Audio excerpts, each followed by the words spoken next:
Hello, welcome to CGTN. This is our special coverage on China's annual political season, the 2 sessions. Live from Beijing, I'm Pandel. And I'm Wang Mengmeng. The National People's Congress, the legislature, and the Chinese People's Political Consultative Conference, the top political advisory body, continue their annual sessions. The 14th National People's Congress is now holding the 4th plenary meeting of its first session, during which they will decide on candidates for Premier, Vice Chairpersons and members of the Central Military Commission.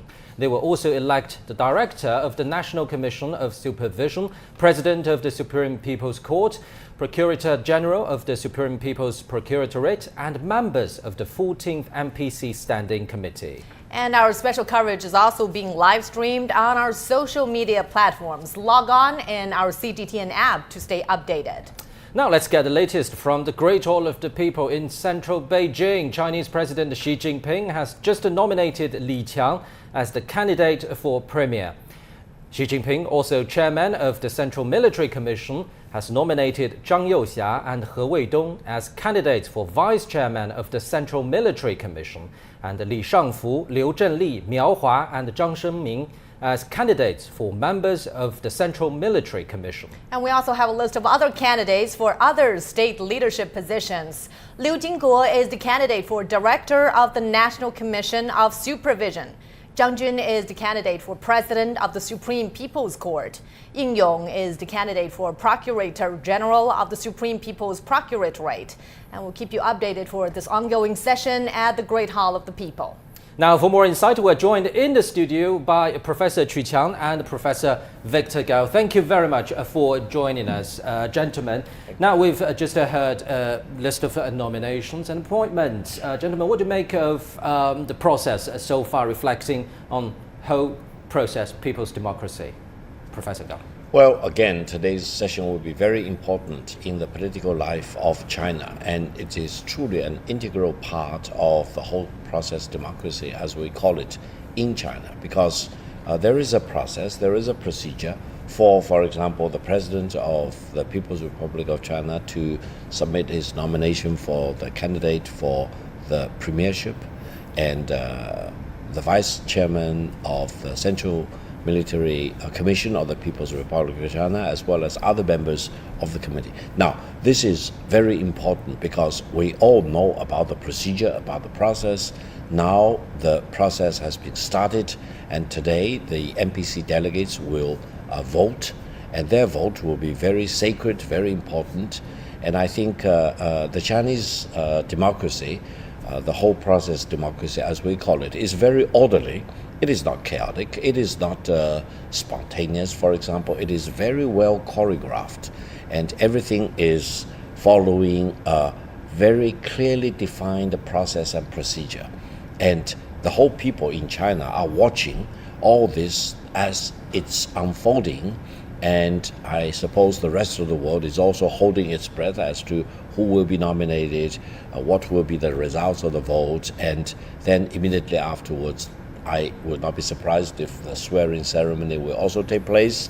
And you mean the oath-taking ceremony? Oath-taking ceremony. And then all these newly elected leaders will move into their important position right away. Seamless connection as we speak. It will take place today, and we are all very much excited about this.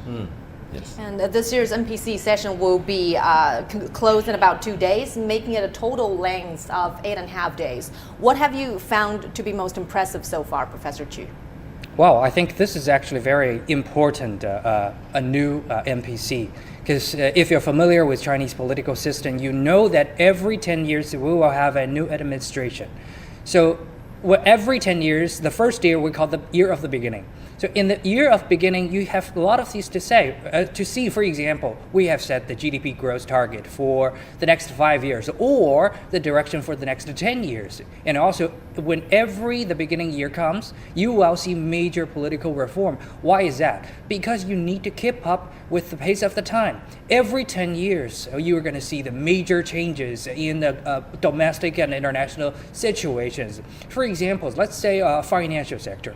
20 years ago, financial sector is not as important as today. Even in America and in the UK, you see financial sector is more like a an operational sector or like accounting sector. But today, financial sector is too big for every country. And therefore, how you run and regulate the financial sector is going to be very different from what they do today. And also some other sectors like science and technology and agriculture, rural development, poverty alleviation, something like that all need to change because we're facing a new 10 years. So let's wait and see, because today we're going to see more of the heads of different government bodies have been and indeed, we'll be talking about all those crucial topics one Yes. by one later in the coverage, gentlemen. Now, let's go to my colleague Tian Wei, standing by at Great Hall of the People. Hello, Tian Wei. Brief us in on this agenda for Saturday. Well, of course, the world is watching very closely the agenda for today and also throughout the two important meetings during China's annual political season. They want to know, first of all, how Chinese political system works and how elections are being conducted in China. Secondly, who are going to serve in the key government positions of China? What does that mean for China's policies? And thirdly, what would China's direction be and what does that mean for them? So let's talk about the political process in China. China official description of its democracy as whole process, people's democracy. Now, also according to the official description, there are several characteristics of that. If I remember right, it is about procedure-oriented democracy and performance-oriented democracy. It is procedural democracy and substantive democracy. It's direct democracy and indirect democracy, people's democracy, and also reflect the will of the state. So exactly what does that mean when it being translated into actions? Certainly this year's annual political season gives people a good glimpse of how it works and what it means. Secondly, who are going to serve China in the top government leadership positions? On the third plenary meeting of the 14th National People's Congress, we have already seen on Friday several important positions being filled. First of all, the core of the leadership of Chinese government is being confirmed. Mr. Xi Jinping, who serves also as the General Secretary of the CPC Central Committee, has been elected as the President of the PRC and also Chairman of the Central Military Commission. Meanwhile, who are the others? With the name list of those being elected as the Vice President and chairman and vice chairs of the National People's Congress, and today the appointments of the Chinese premier and vice premiers, people would have a better idea. Some of these names are already quite familiar to people last year as a result of the conclusion of the 20th Congress, National Congress of the CPC. Many of them have long-time track record of actually working together. So there's likely to be some great synergy of this time's leadership. What does that mean?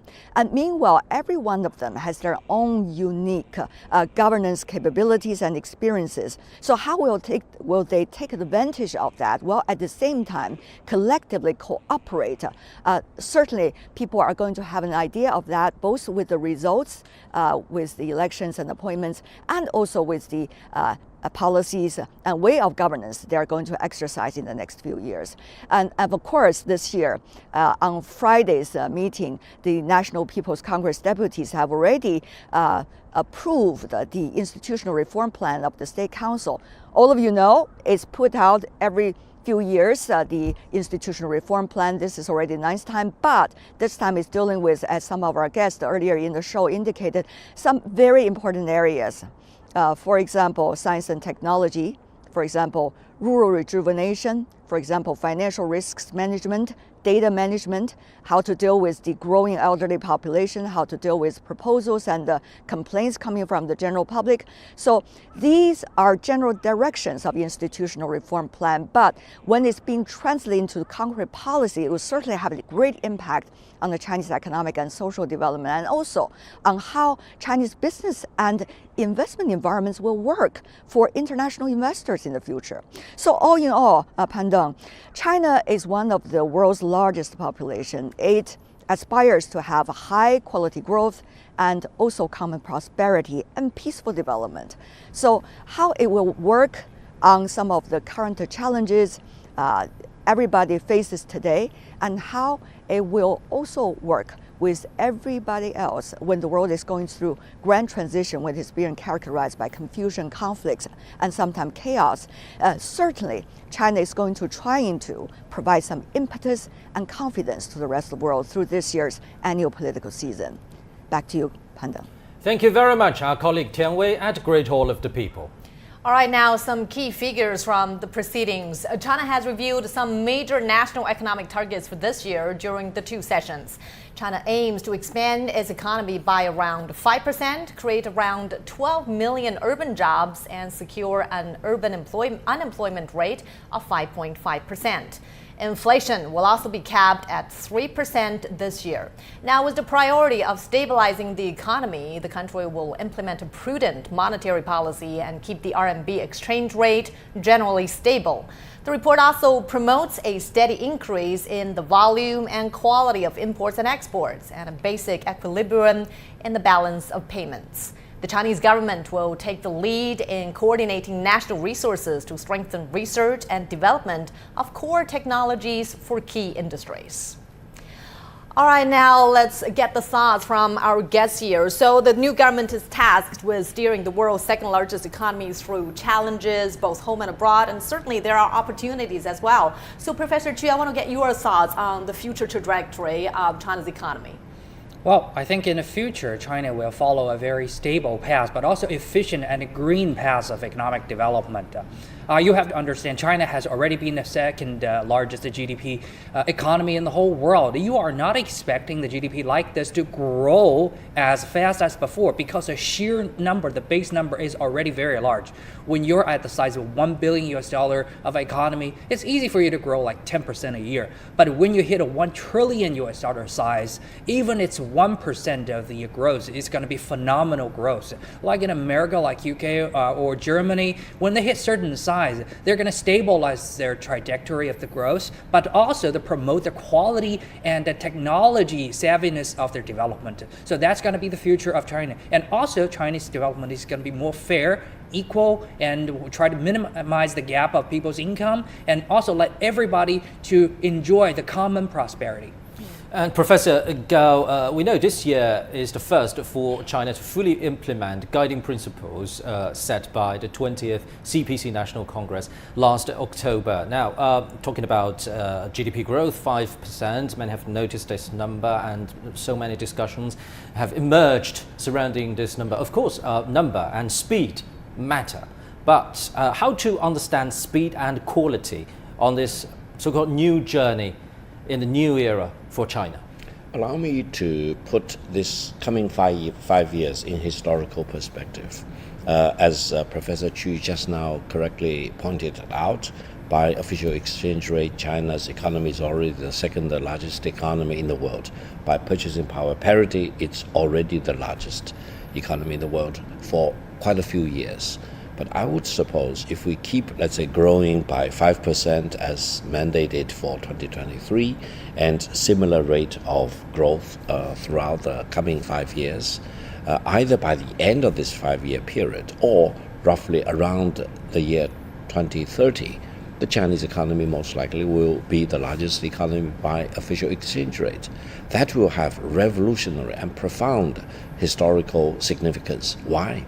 Because ever since around 1895, the United States economy has always been the largest economy in the world. So you are talking about a tectonic shift coming up, either somewhere between the coming 5 years or around 2030.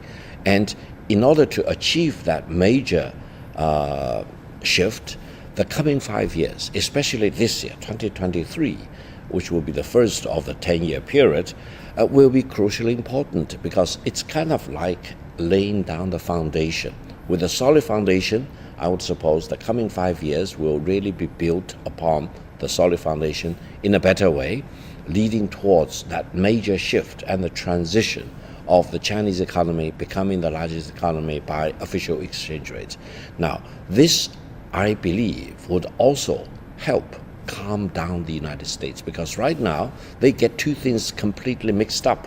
They worry about the Chinese economy keep growing to such an extent, surpassing that of the United States. And then they also worry that the Chinese government and the Chinese people will push aside the United States from the center of the world stage, imposing our political system, ideology, and way of doing things onto the United States once we become the largest economy in the world. We want to separate these two. These two things are completely irrelevant because the Chinese economic growth is inevitable.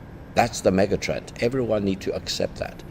On the other hand, either in the past or now or in the future when China will be stronger, China will deal with all countries in the world, big or small, including the United States, as an equal.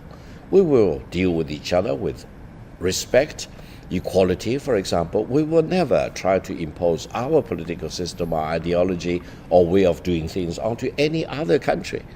And I hope by the end of this 5-year period, or around 2030, the world will really be relieved to see that the sun will keep rising up in the east.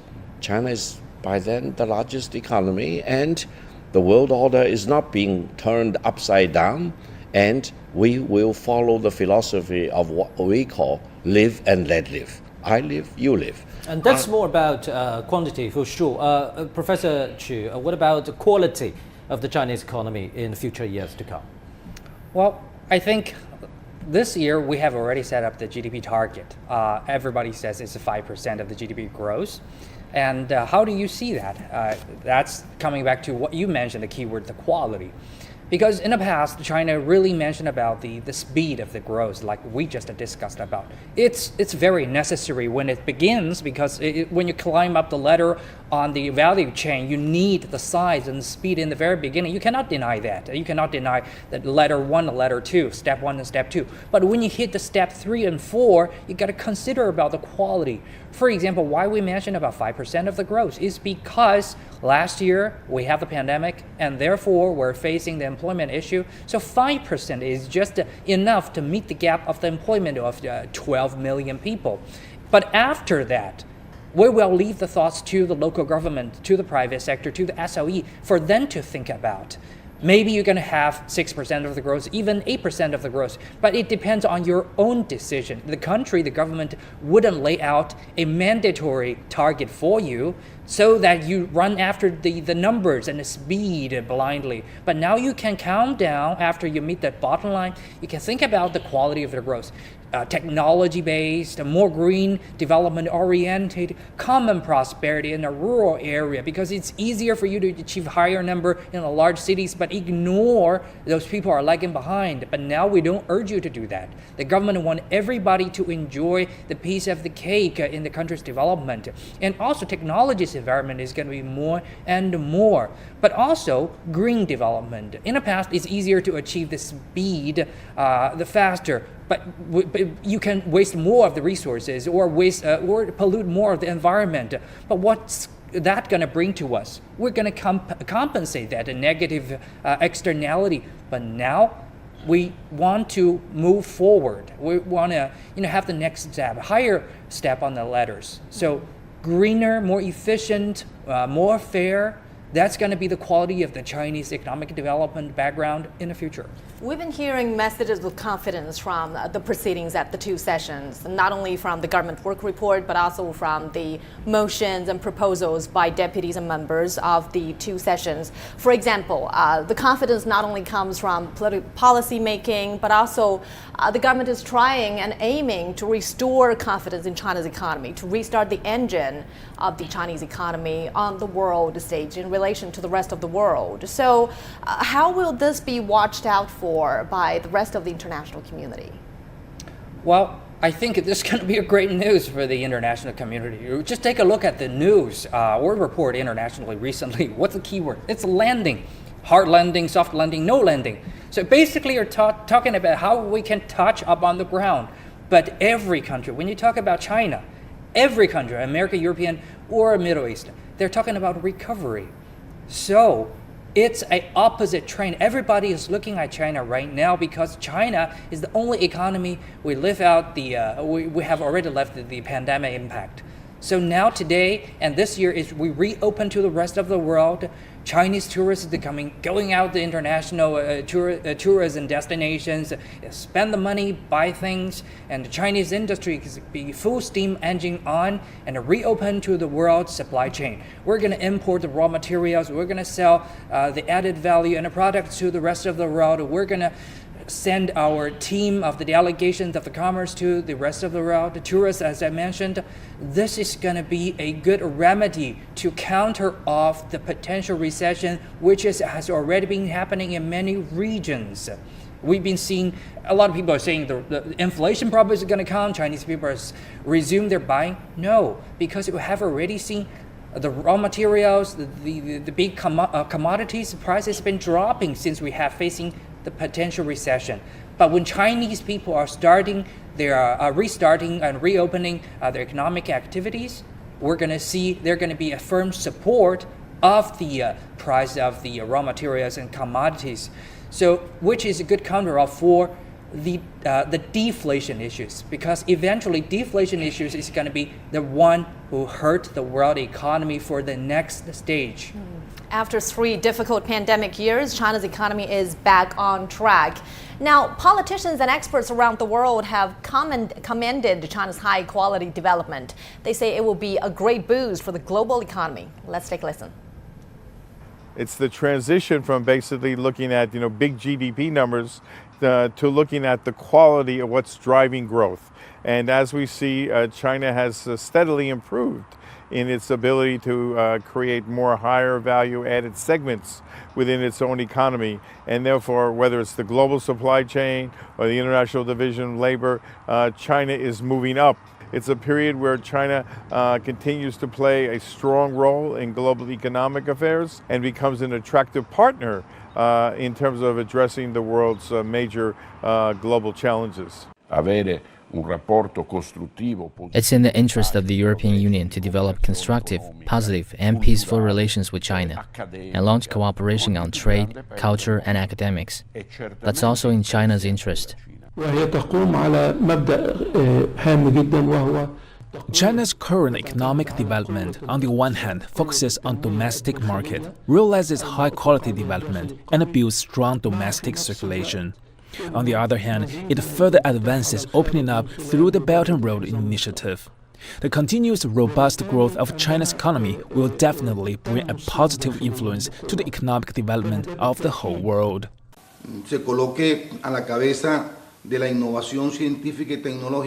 China is at the forefront of global technological innovation.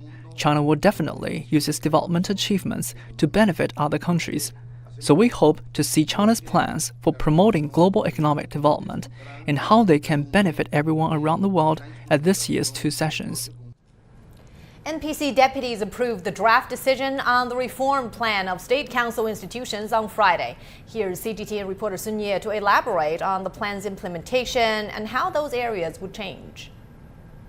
All for the goal of optimizing institutions, and it starts with the Ministry of Science and Technology. The plan says this ministry would restructure to better allocate resources for key technologies and self-reliance in science and technology. And its way of working would rely even more on the new system of mobilizing the nation for technological breakthroughs. And the plan says China will set up a new National Financial Regulatory Administration. It incorporates functions for the existing China Banking and Insurance Regulatory Commission and takes on some functions from the PBOC and Securities Regulatory Commission. The local financial regulatory mechanism would also deepen.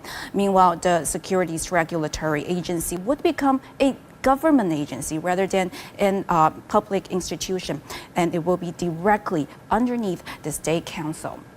Now, the plan we talked about also says China would establish a national data bureau. This new bureau would be administered by the National Development and Reform Commission, and it will be responsible for the use of data resources, the building of a digital China, digital economy, and a digital society. There are also other proposed improvements for rural areas, intellectual property rights, for staff management, and for the country's elderly care work mechanism, which comes as China enters an aging society. China is set to establish a new national regulatory body to oversee the financial services industry. The reform approved during the third plenary meeting of the 14th NPC's first session on Friday, focusing on the country's most important financial regulators. Yang Shanshan explains. The new expanded regulator will be known as the National Financial Regulatory Administration. It absorbs China's Banking and Insurance Regulatory Commission to consolidate supervision of financial service sectors, apart from securities, into a body directly under China's State Council. It would also take over some functions from the People's Bank of China, the Central Bank, and the China Securities Regulatory Commission. Under the proposed changes, the Securities Commission would also become a direct government agency overseen by the State Council. Former commission is too complicated and many departments overlapped together. That means the responsibility of each side is not clear. That's why we have some problems that could not be solved in duty time. And also the policies have already contracted with each other. Nowadays that we have made it a good separation, that each side has its own responsibility.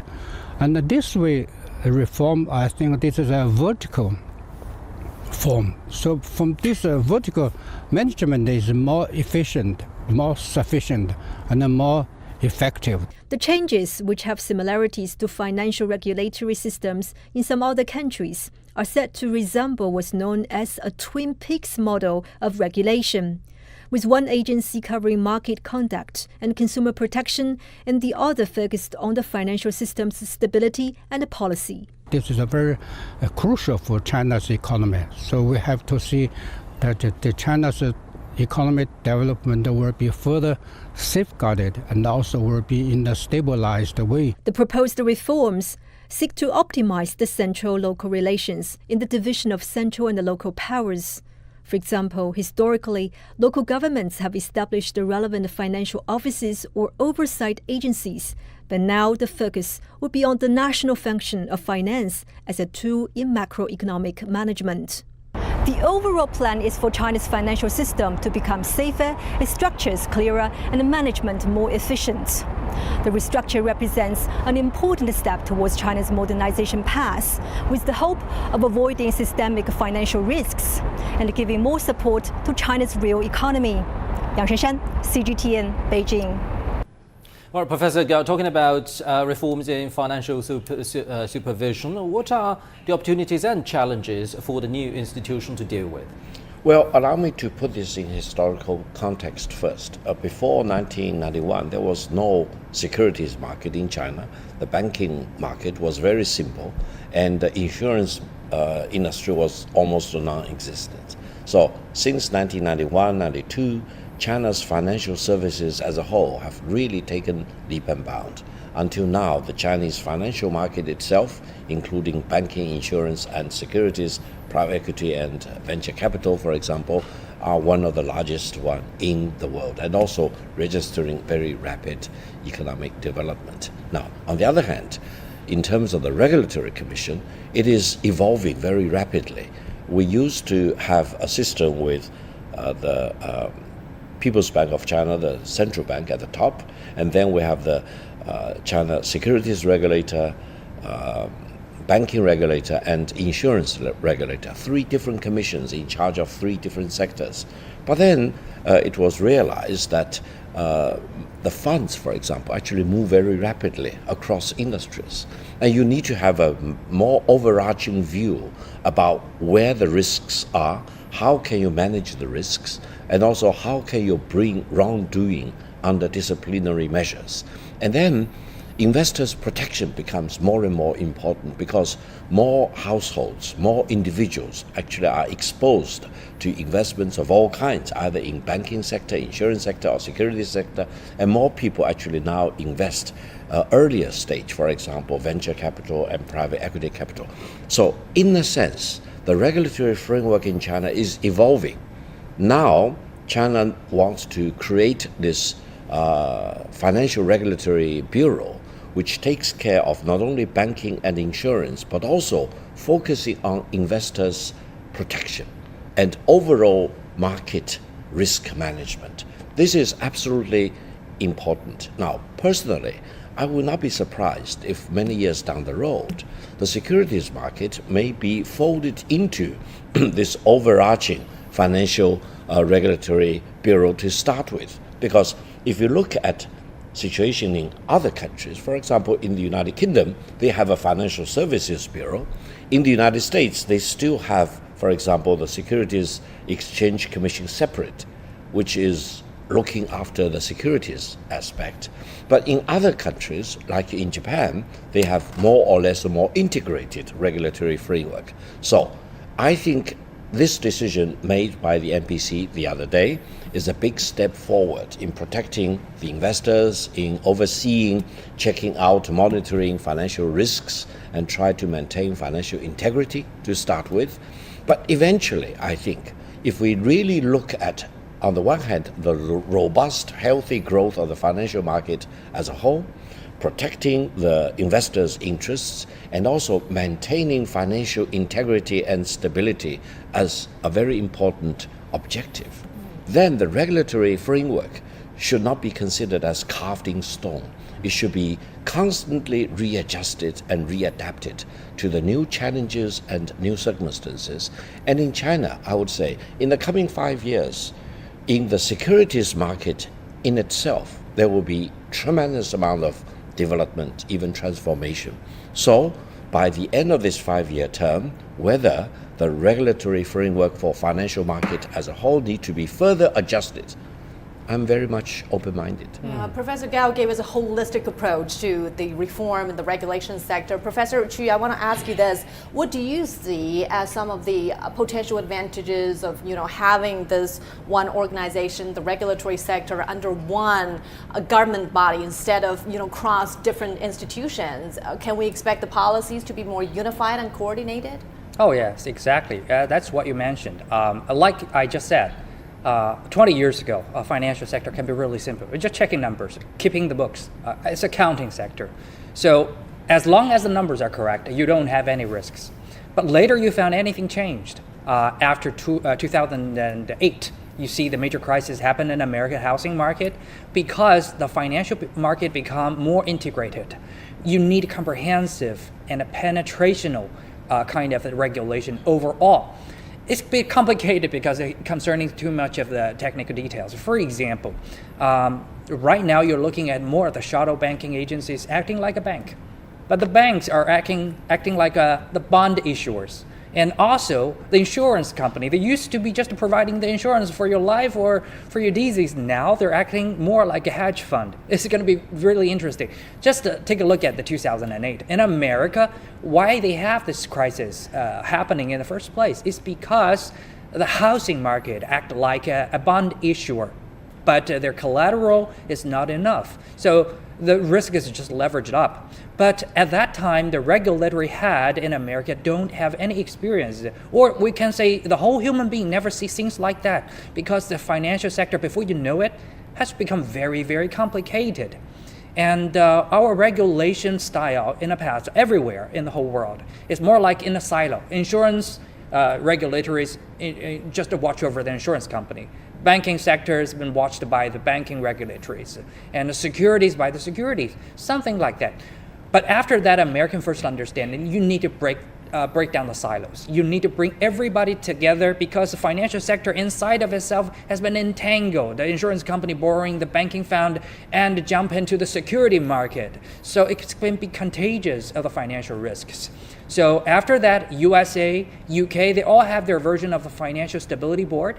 And China right now, because China is a developing nation, so at this stage of Chinese financial statement, we've also realized that when we hit certain size as the second largest everyone market in the whole world, we also need that kind of the regulation, comprehensive, watch over everyone, break down the silos. You need the eyes to watch every one of them and to penetrate to their links downside in the background.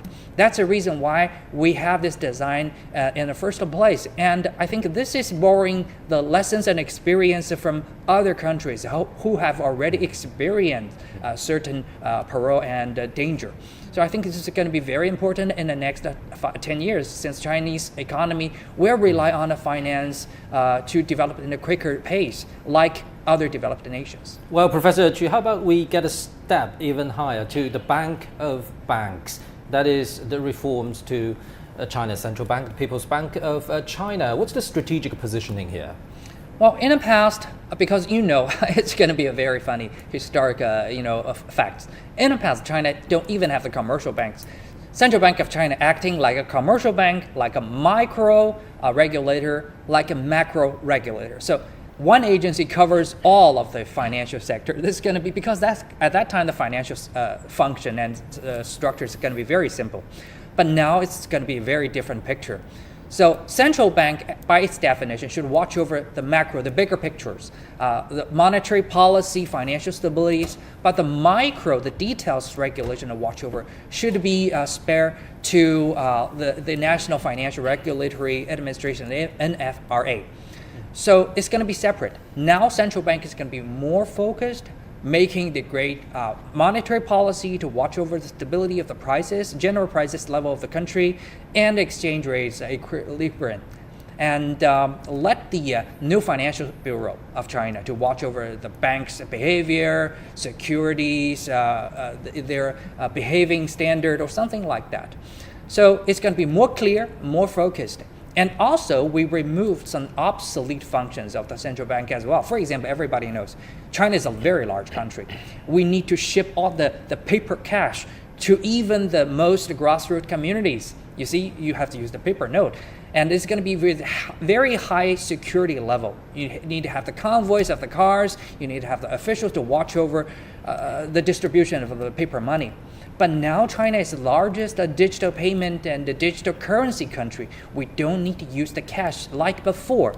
So lots of the distribution channels in the county level, in the township level, or even in the village level, they don't need it. It's obsolete. Therefore, we can remove those functions and to streamline the whole agency and to focus people on more important issues currently. And we can save the cost for the government. We can save the money for the taxpayer, and also we can make this agency to give its full play to what it should do. Yeah, and reorganizing the financial sector is one aspect of this institutional reform plan. In this year's 2 sessions, building self-reliance in science and technology to ensure a stronger China is also a key focus.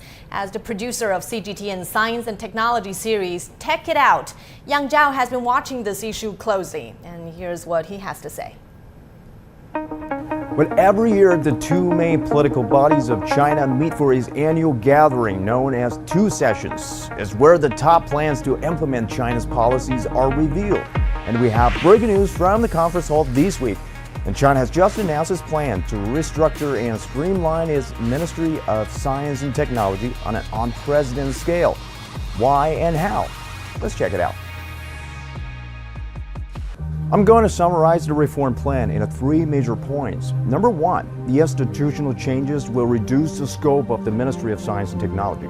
Some functions and subordinate agencies will be transferred to other ministries and commissions which are mission-oriented. For example, sci-tech policies regarding agricultural issues will be given to the Ministry of Agriculture and Rural Affairs. Environmental tech issues will be taken care of by the Ministry of Ecology and Environment. Likewise, the National Development and Reform Commission, the National Health Commission, and the Ministry of Industry and Information Technology will each claim their new responsibilities in promoting innovation in science and technology in their respective departments. After all, each organization is in the best position to know and understand the tech problems surrounding their industry. Number 2. The reorganized ministry will no longer be involved in the evaluation and management of specific scientific research projects. As a policy-making department, the ministry has long been debated for its involvement in the allocation and use of research funds. If you manage those projects on one hand and evaluate them on the other, it's a bit like the athlete acting like a referee. Under the restructuring, the ministry will take a break from day-to-day management and focus on advising strategy.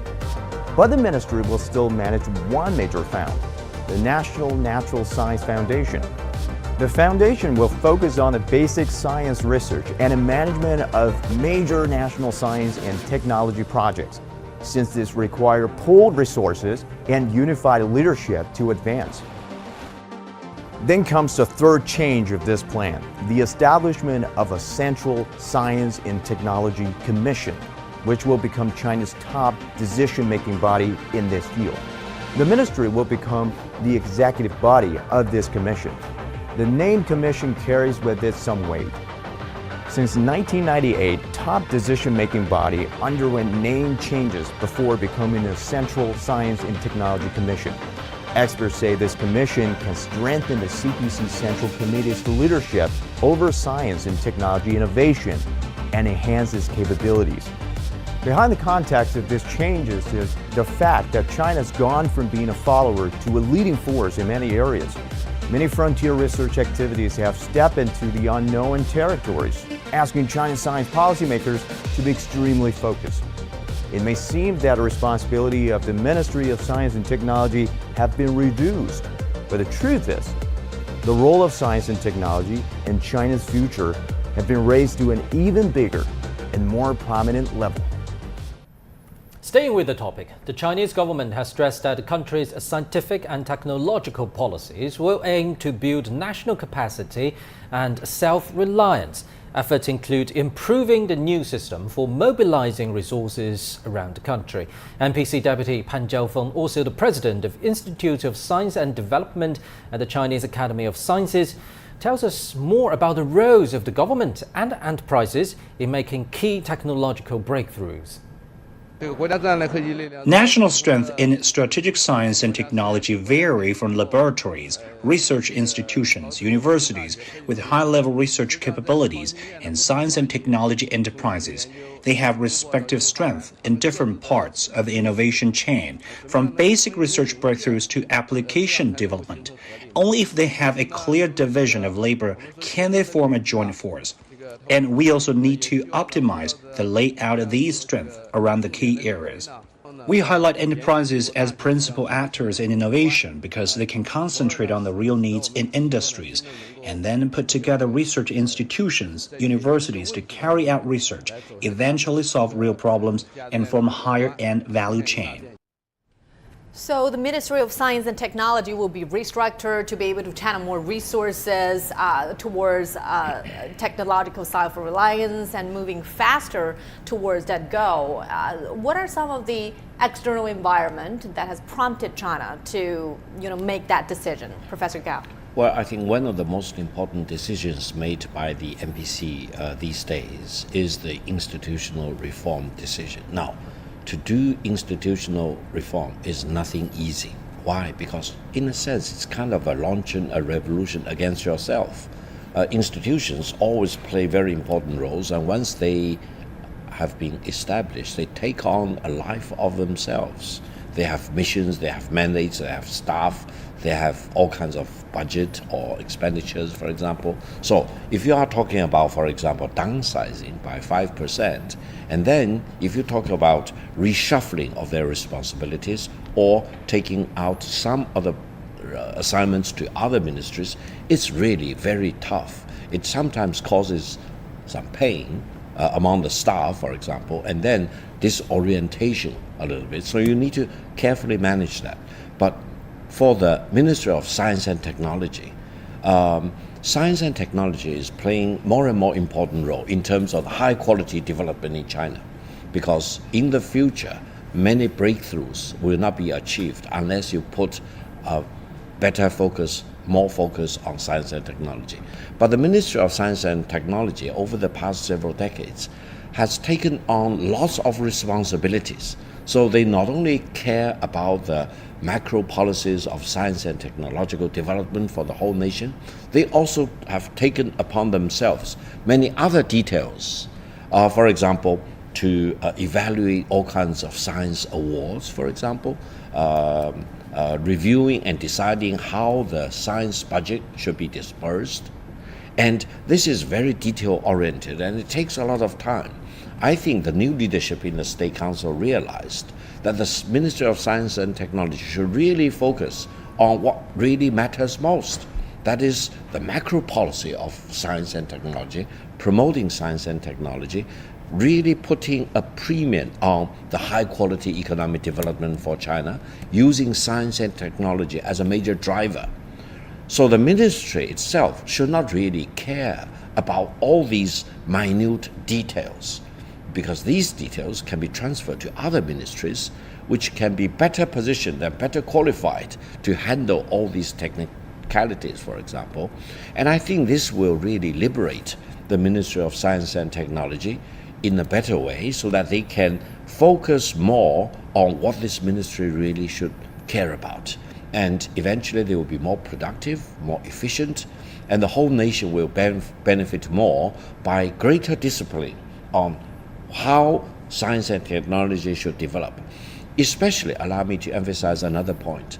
If you care about science and technology, you do not just care about what happens today or tomorrow.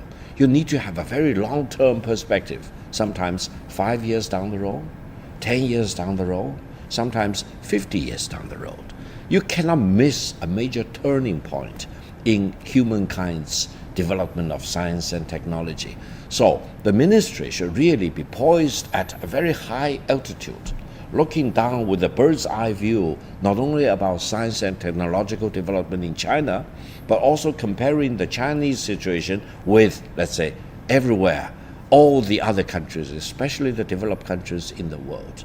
They need to be freed, they need to be liberated, and they really need to be free and liberated to look at all that matters for China in terms of science and technological development. Well, Professor Gao, I'm so glad you mentioned this China and world relationship in terms of sci-tech advancement. Professor Chu, we often heard in recent years talking about the future direction of China's science and technological capacity building. We heard this national system to be self-reliant, self-resilient.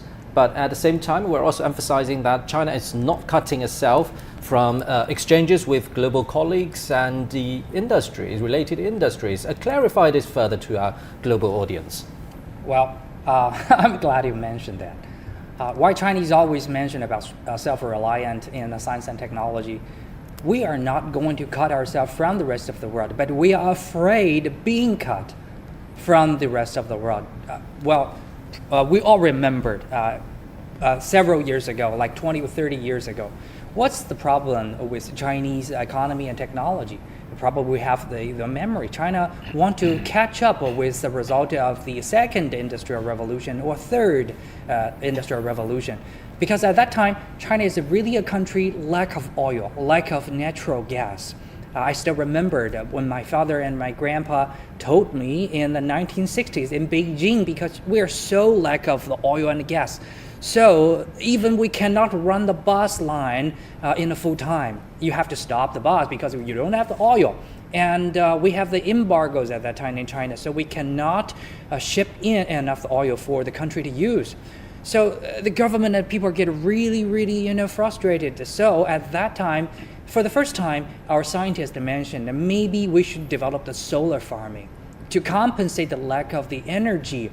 And also in the 1990s, when China developed very fast, when we opened up, and we find out we need cars because you need the shipment, the cargo, you need to deliver the passenger to go around, but you don't have your own car. But at that time, the car technology has been, controlled in many developed nations. They refuse to, open up the platform to China. You can only purchase from them at a very expensive price. So at that time, I still remember the father of Chinese nuclear power, Mr. Chen Xuesen, in 1990s mentioned that, China should develop its own electric cars to make sure we wouldn't be choked by the traditional cars.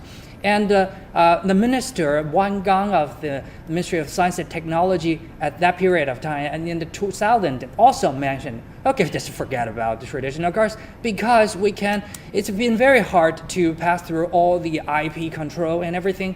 So why we just cut through the detour and we develop our own EV. like 20 years ago, the Ministry of Science and Technology has already understand what's going on, because sometimes we've been cut away from the rest of the world. They don't give us the technology. They don't give us the energy. What we can do, we have 1.4 billion people need to go around, need to feed. So we develop our own technology. And the Ministry of Science really focused on this breakthrough. Just take a look at that. Well, 20 years ago, nobody says that you're going to do anything. They say you're just imagination.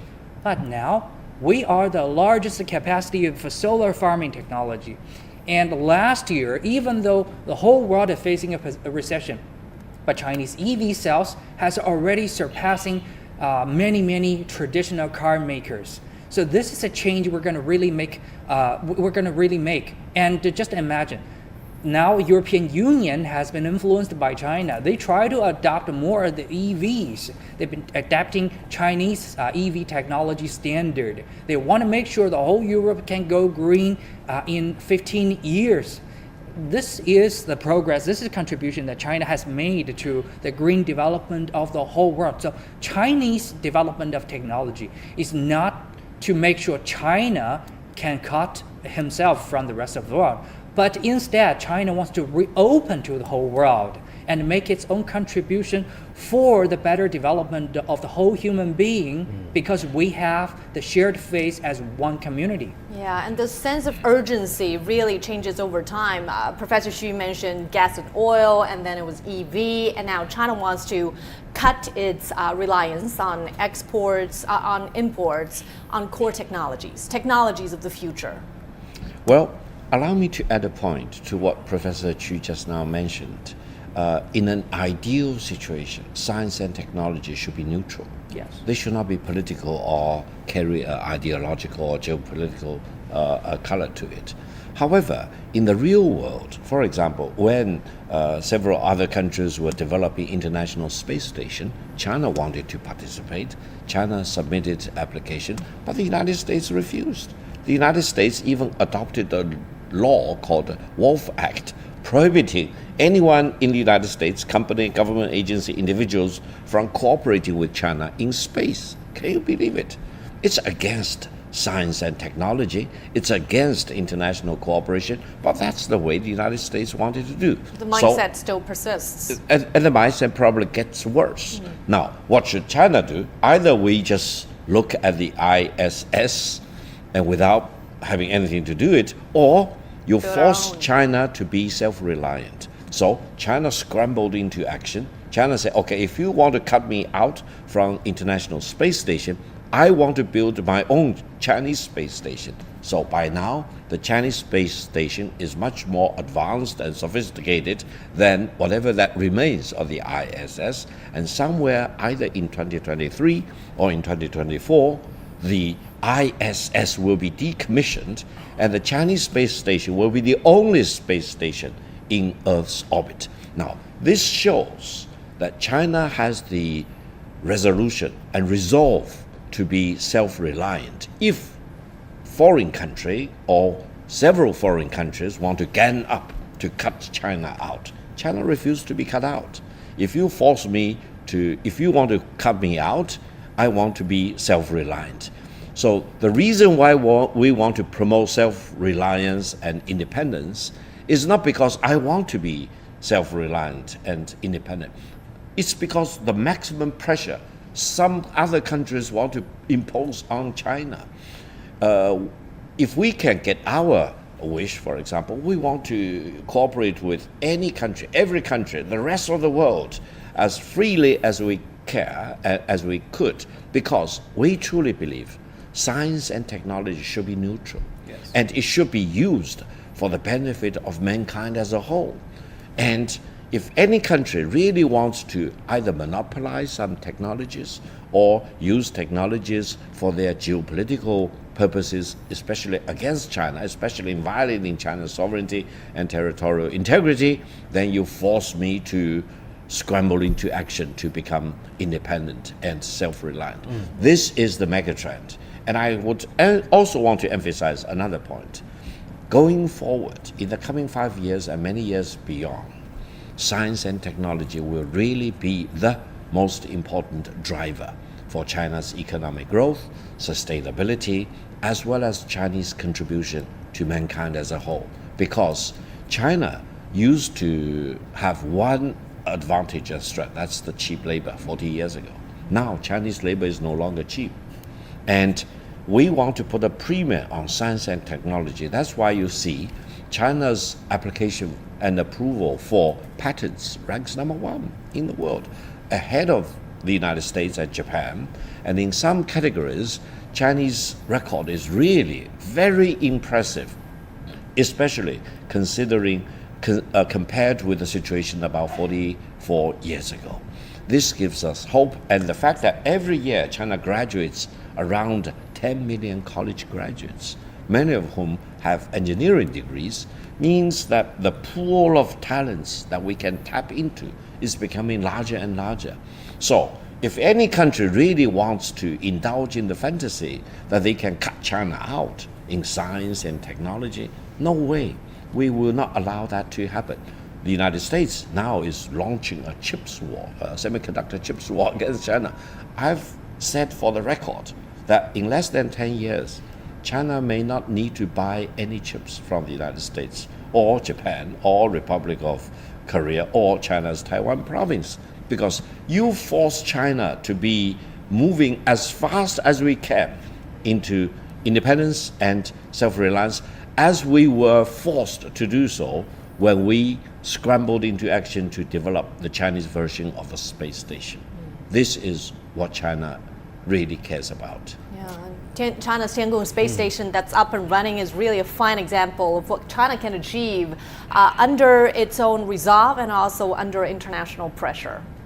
Indeed, since we're talking about SciTech, what about China's digital infrastructure? Professor Chu, earlier you briefly mentioned China now has the largest digital payment system in the world. That's also leads to less circulation of paper notes, maybe. But would you say that's only China's size and depth of its digital infrastructure in a nutshell? And do you think that's exactly why in this round of State Council institutional reform, we now have a National Bureau on Data? Oh, yes. Well, first of all, I would like to echo Professor Gao's a little bit. It's just some anecdote for everyone. I used to talk to the deputy director of the NASA when I were in MIT. She said, we congratulate Chinese progress in the aviation industry. But we want to work with China, but basically it's not my call, so you'll understand whose call it is. And later, American politicians, they accuse China to say, okay, you don't use English, which is the international standard in the ISS, in your own version. But our officials say, sorry, we don't get a chance to see what is the international standard by ourselves. So that's going to be very, very funny. But it is true because the scientists really want to work with each other. China really want to open up to the International Society of the Science. Just look at Chinese ISS. We invited every country to join us. As long as you comply with Chinese standard, comply with Chinese requirement, we welcome Japan, India, Korea, and etc. So we're really open. We're not closing ourselves off to the rest of the world, that's for sure. And also the chips. Would China want to just produce all the chips by itself and just shut down every country's imports to China? No, we don't want to do that because it's just not efficient by the standard of global trade. But we don't have a choice. Do we have a choice? No. So that's the reason why. As long as every order is normal, we don't need to do this. So we come back to the digital platform. It is the same. It's actually the very similar example. Well, actually, China and America works pretty better in this area because U.S. regulators on the monetary policy, the Fed, they're trying to learn Chinese experience in digital currency, because China is the first country who adopted the digital currency officially. And China is the largest electronic payment market in the whole world. Lots of the standard has been borrowed and learned by United States and the European Union and many, many other countries, like, for example, in Singapore, ASEAN, other ASEAN countries. So this is going to be very important because it really improves efficiency of the whole economy. In America, when I try to spend some money to buy something, I need to either sign the checks, the paper checks, very slow, very inefficient. And also, I need to transfer the money online. Well, small, you can go to Zelle, what's free right now. But if you go PayPal, or if you go to electronic payment by the banking system, that's really expensive. Considering you basically pay nothing in China, it's very easy. When you want to buy a car, swipe your card or click on the button of your the Alipay or WeChat Pay. Done deal. No extra handling fee. How easy is that? And we save the cost for the benefit of the producers and the consumers.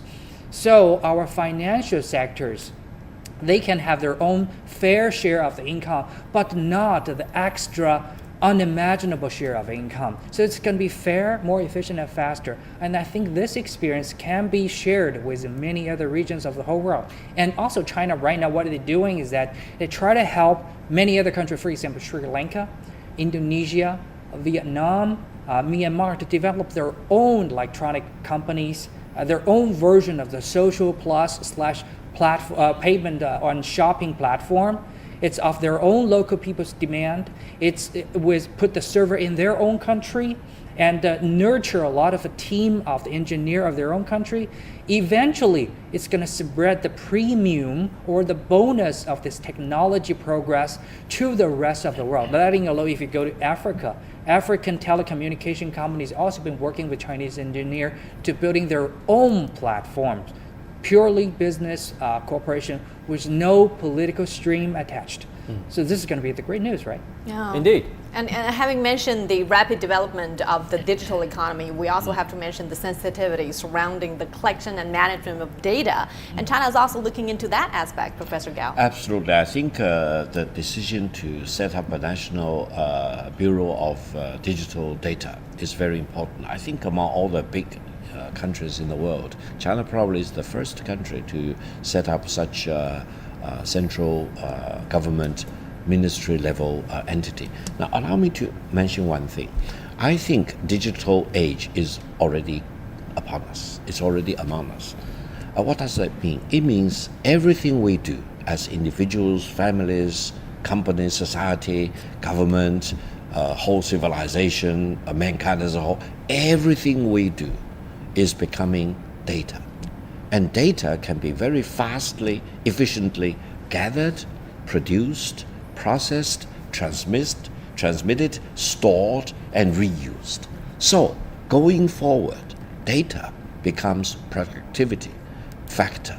It becomes a very important part of efficiency and productivity. Now, we used to think, land is a factor, coal, oil, gas, they are factors. Or sometimes we say food, very important. But going forward, in the world of tomorrow, data is equally, if not more important. That means data is everything. Whatever we do will generate data, and each data can be connected with each other, can be linked with each other, and can impact each other. Now, the better you can gather data, analyze data, dredge data as we call it, then the more efficient you will become. And this will be the tomorrow. This will be the future of the world. And data, as Meng you mentioned, also has another aspect. That's the privacy issue. Because why should you know my data, for example, which I generate every day? And why should my data be gathered by the government without my consent, for example? Where is the borderline? Which data I generate could be shared with the public without my knowing? Which data I need to protect as fiercely as I protect my home as my final fortress in this world? So I think the lines are not well defined. And each country, each culture may have different sensitivities to that. So every country needs to come up with its own way of how to regulate data. And then between and among nations and in the world as a whole, we need to come up with similar regulatory framework. Indeed, we must move with foresight and responsibility. Absolutely. Gentlemen, let's get to more updates on the international response to China's ongoing political season. Earlier, we spoke to Mr. Martin Jacks, a British political analyst and former senior fellow at Cambridge University. He shared his thoughts on China's plan to reform its state council institutions. Well, I think that because China's changing so quickly and the situation and the kind of problems it's confronted with are both new and complex, then institutional reform is a necessity. Regular institutional reform, I think the last was in 2018. And I think the important point to stress about the latest, one is essential and has to be frequent, because China is changing quickly and the situations that China is confronted with are also changing quickly. And two of the key reforms, it seems to me, are addressing, firstly, the scientific area and innovation, because China's now confronted, in particular, with the problems of the United States, the question of semiconductors, and so on. And so China needs to be able to have an institutional framework which enables the kind of rapid development that is now needed in relationship to chips and other key areas.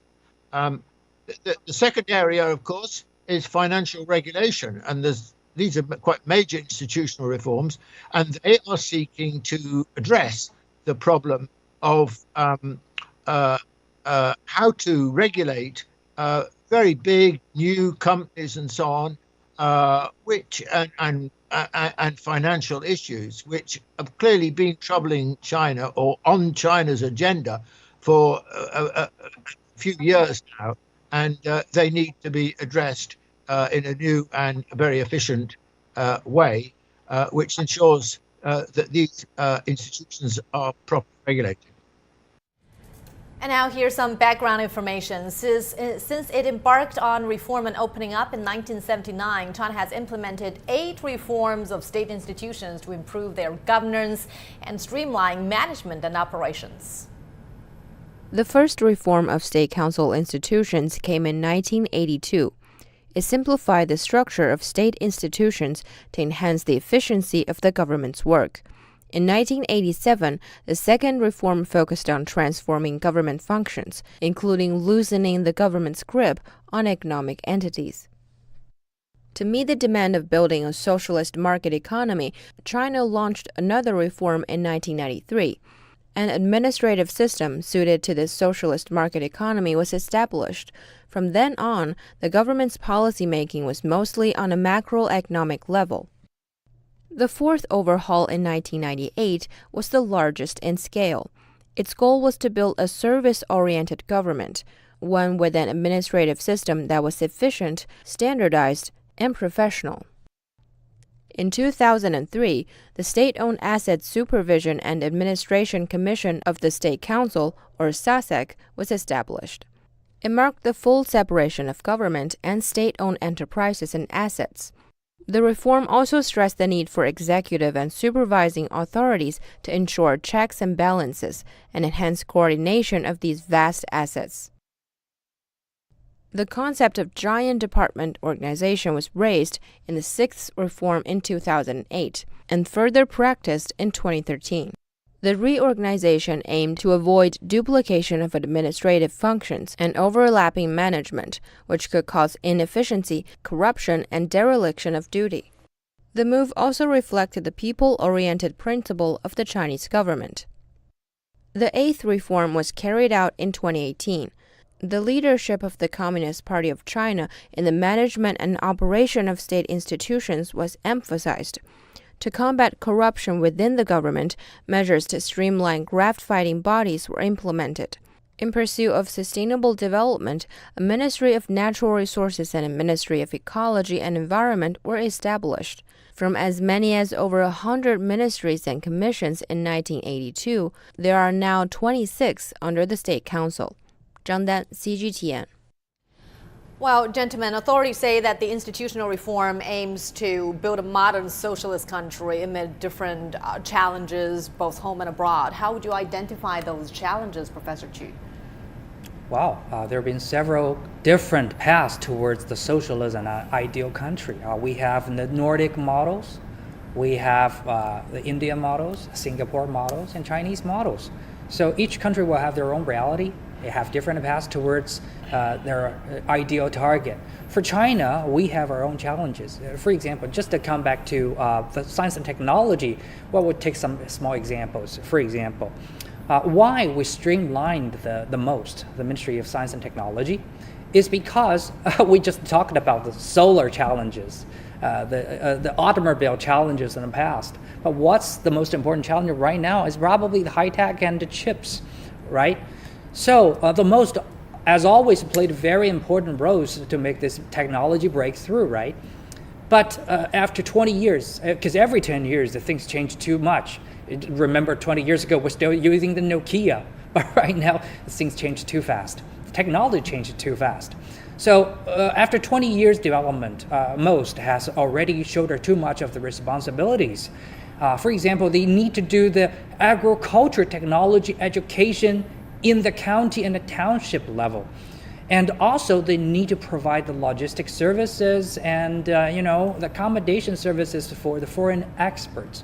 So for a ministry who is going to be shouldering the toughest challenge to make breakthrough in chip technology, they also need to do a lot of chores. So how are we going to solve this kind of problem? But remember, it's just one example. Similar example happens with many other ministries. This is a new challenge we're facing because it's a new world, new time right now. So at this reform of the central agencies, we spare these functions to, for example, to the Ministry of Agriculture and Rural Area Development. So let them to take those jobs, for example, the rural technology education, because the Ministry of Science and Technology, they only need to invent the technology. For the job of education, give it to the other counterparts, right? And also, for example, the service to the foreign expert, give this function to the Ministry of Human Resources. They are good at doing this, right? So similar changes like this has been happening during this two sessions, and we need to make this change because everything already changed. Yes, Professor Gao, you'd like to... I think the way I look at it is that before 1978, when China started reform and opening to the outside world, China was strictly practicing planned economy. And then, starting from 1978, we started all kinds of reform, etc., including institutional reforms. So many times, just now, 9 times. And plus this year's institutional reform probably 10 times. Now, one thing, China is the only country among all the countries in the world, especially among major economies, which has conducted major institutional reform more frequently, more profound, on larger scale, sometimes in a revolutionary way. This is amazing. If you look at the United States, more or less their federal government system, internal allocation of responsibilities remain unchanged. If you look at Japan, it takes years for them even to think about how to change. Whereas in China, we scramble into action, we innovate, we bring in new way of thinking constantly. Why? Because China has achieved huge, most rapid, most profound political as well as economic transformations over the past 44 years. Meaning the body is growing and the limbs are growing, multiplying. So the clothes you originally wore no longer fit you. You really need to tailor make, custom make, etc., to make sure that the clothes or the dresses you are wearing can really serve their purposes. And I think this process is not coming to an end by this year's NPC session, because the Chinese economy and the Chinese society are really changing very, very fast. So I think the institutional reform of 2023 will not be the last institutional reform, because the institution setup need to really catch up with the changes in the society, economic development, etc. And then they cannot lagging behind. They cannot lag behind. They cannot also lead by too much of a margin, because otherwise you become irrelevant. And then, because of the changing focuses and concentrations, the institutional system need to be constantly revamped and readjusted. And this gives a lot of urgency to the central government, because, as I mentioned, to launch a self-imposed revolution on your own institutional setup is really very, very dangerous, very, very painful. It causes, in many cases, pains of sufferings.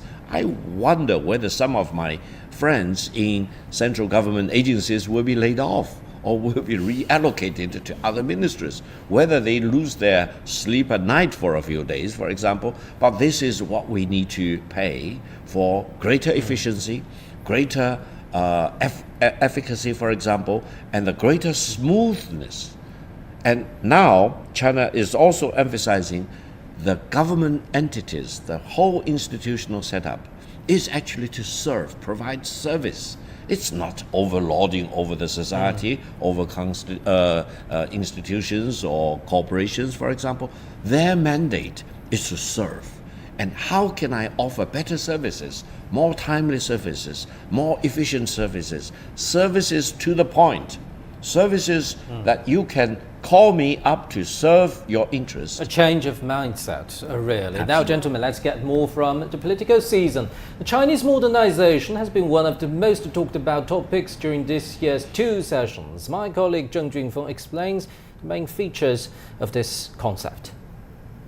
What are the features of Chinese modernization? 1. The modernization of 1.4 billion people, a scale larger than the population of the whole developed world. So progress will be made step by step according to China's actual conditions.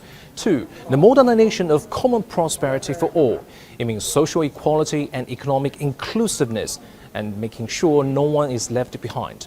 3. The modernization of material and cultural ethical advancement. It's about time to revive China's history and cultural heritage. 4. The modernization of harmony between humanity and nature. China is serious about green development and ecological civilization. Last but not the least, the modernization of peaceful development. China will not tread the old paths of war, colonization and plunder, but will instead safeguard world peace and focus on development. With these 5 features, the modernization of China will provide humanity progress, an enormous market, greener agendas, peace to the world, and a brand new path for development. So, gentlemen, let's talk about the Chinese path to modernization. Professor Chu, earlier we mentioned China's self-reliance and self-resilience in science and technology. But if we take this to the larger picture of modernization, China has never tried to achieve modernization through colonization. So this means the country has to suffer from its self-bid in building a stronger industrialized capacity. Having said that, what do you make of some of the features in this particular regard in China's modernization process? Well, Chinese modernization can be very modern. So what does that mean? Like you mentioned, according to the old paradigm, according to the stereotype of growth, you need to rob the other people, to grab the market, to seize the raw materials, and then you can develop. But that is based on the old thinking and old business model and old technology. And the current world is changed. The problem for everyone is the oversupply, not the demand, which means the other people is not your rivalry, is not your enemy. You don't need to overwhelm them, but they're trading partners. When they get richer, has more purchasing power, and then you can sell your product more, and they got better product and services, you got more money, and everybody win. This is the essence of the modern economy. Well, thousands of years ago, China is one of the oldest civilizations, and I think everybody could agree China is one of the most powerful ancient civilizations in the world. But China never tried to expand to another continent. We try not to overwhelm our neighbors. For example, China never colonized the ASEAN countries, but when many other modern developing nations used to, own some of the piece of the territories in ASEAN regions. When China was strong in ancient time, they just do trade with them. We built a very peaceful trading system with them. So even when China has the power and there was no international order to forbid you to do so, and we never did that, why China will do it right now? And just considering this, China has to build probably one of the finest infrastructure all over the nation, the high bridges, the crazy fast highways, and the fantastic speed of the high rail train.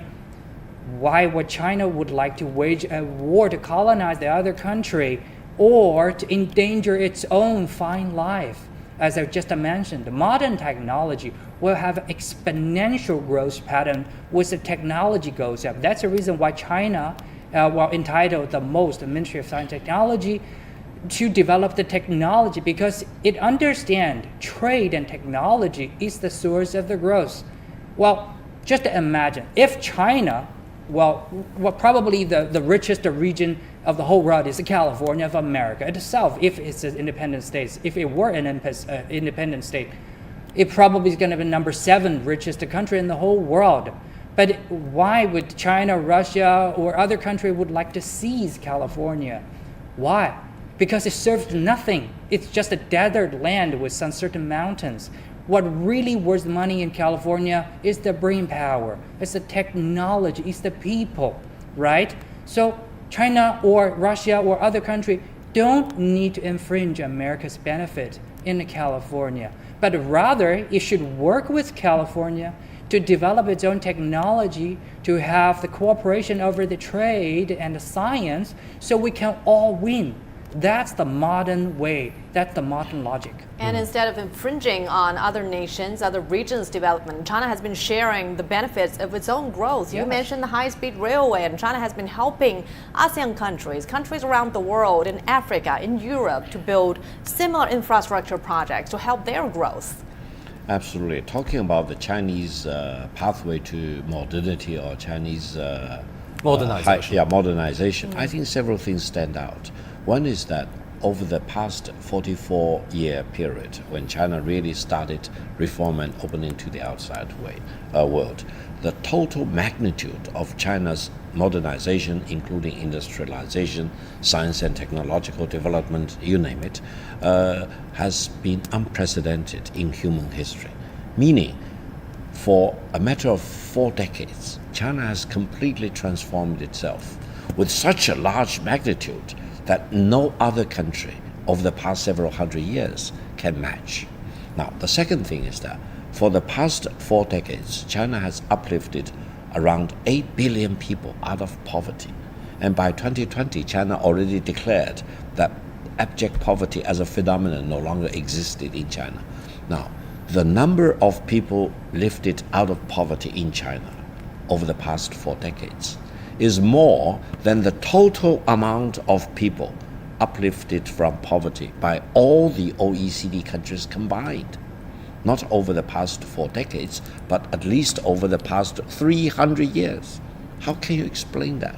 Now, when I went to the United States for the first time in 1984, one of the things which really depressed me was that I saw high-speed railway, expressway everywhere in the United States. At that time, China only had dirt roads. We barely had any expressway at all. So I never thought that in my lifetime, China could have achieved such a solid record of rolling out not only high-speed railway, but high-speed expressways of all kinds, ports, airports, you name it. And China is the most connected country in the world now, also with very high quality projects. And it really causes me a lot of sorrow to see regular derailment by US railway companies. Can you believe it? Sometimes resulting in huge disasters for the health and environmental protection in different parts of the United States. Now, the other thing, even more importantly than this, is that if we look at the G7 countries, without going into too much detail, each of the G7 nations had a very dark history, lots of skeletons in their closet. They practiced enslavering of the people, eliminating American Indians, for example, grabbing land which did not belong to them. The land belonged to the American Indians, actually. And the Africans were not slaves. They were turned into slaves by brutal force. Many of them lost their lives in the transatlantic shipping voyages, for example. Then they were pushed into plantations of all kinds, picking cotton, growing banana, for example. Many of them, hundreds of thousands of them, if not millions, and tens of millions of them, were killed, lost their lives. And then, even today, in some member of the G7 nations, racial discrimination is rampant. White supremacist, the wrong ideology is still raising its dangerous head. Now, in China in its history has never had any institutionalized discrimination based on color. This is really our great asset and great wealth. And China will never do anything that these G7 nations have done in their history in the process of achieving industrialization and modernization. Sometimes it really forced me into great sorrow when I see some of these highly developed countries talking about their culture. What is their culture? Does their culture include eliminating the American Indians, enslaving the Africans, for example, practicing extreme forms of racial discrimination against Afro-Americans or Asian Americans, for example, and gun violence of all kinds, killing innocent people? So I think the Chinese pathway to modernization is very unique. And China by today is the only country, the only large country in the world which has achieved a high level of modernization, high level of industrialization on a par, if not ahead, of many of the G7 nations. And this is the pride of the Chinese nation.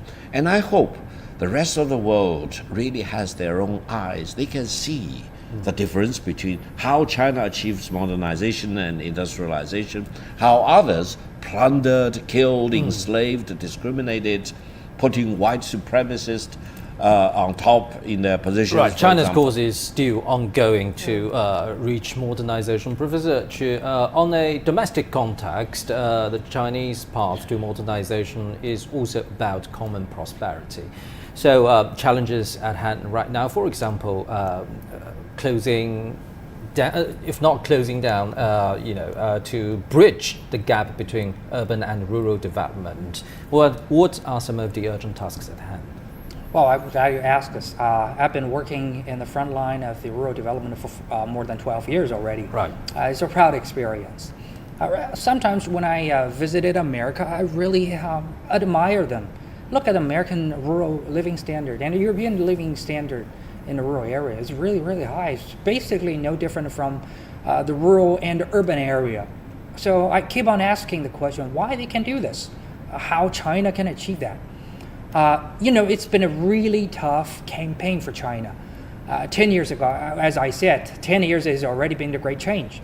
Like in the 2013 or 12, when I visited the most impoverished area in a region, we find out a whole family in the poorest region in China, the annual household income, not personal income, for a year is only less than $1,000 for a year. So can you imagine that? Because at that time, China has already surpassed Japan's economic size and the GDP. So after that, our central leadership has realized it's very important for China to develop very fast, but also it's more important to let everyone to enjoy the cake of the development of China. So ever since that, we have the campaign against the poverty in China, and by 2020, we have won the campaign. We're not saying that there's no poor people in China, but extreme poverty and absolute poor has basically been eliminated.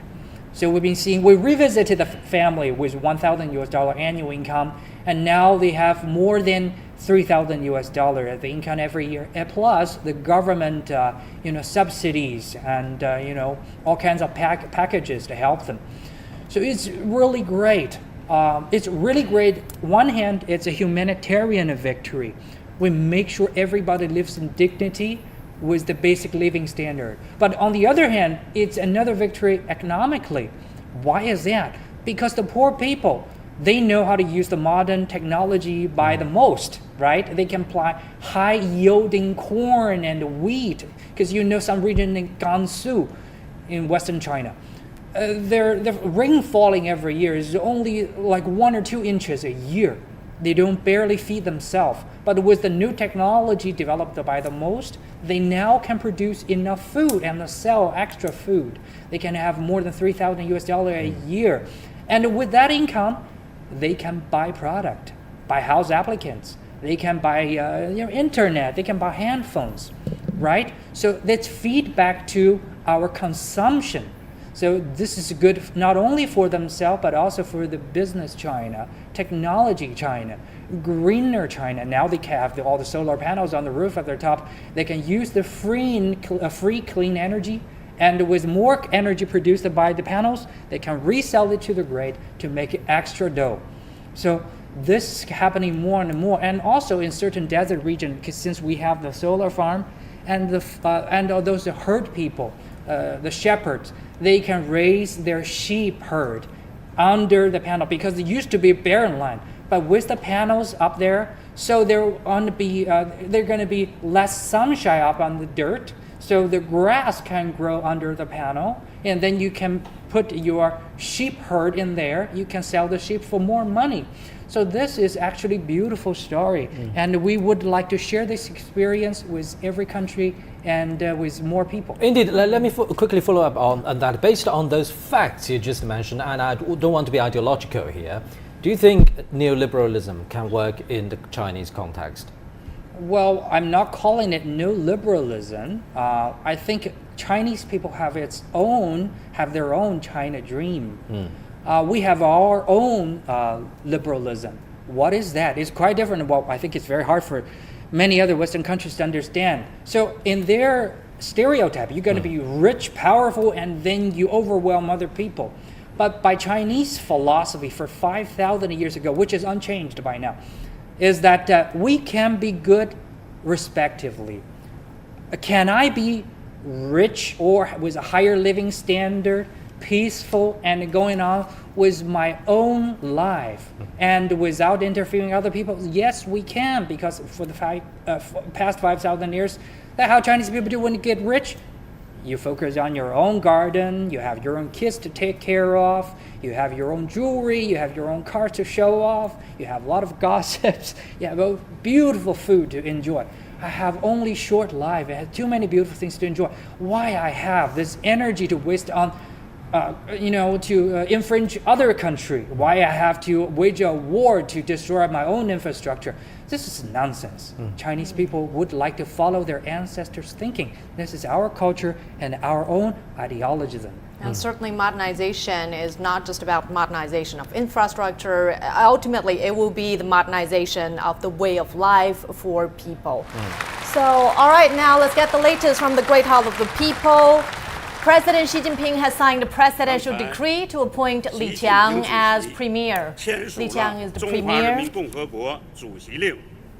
现在宣布，根据全国人民代表大会的决定，任命李强同志 Now Li Qiang is the premier of the State Council of the People's Republic of China.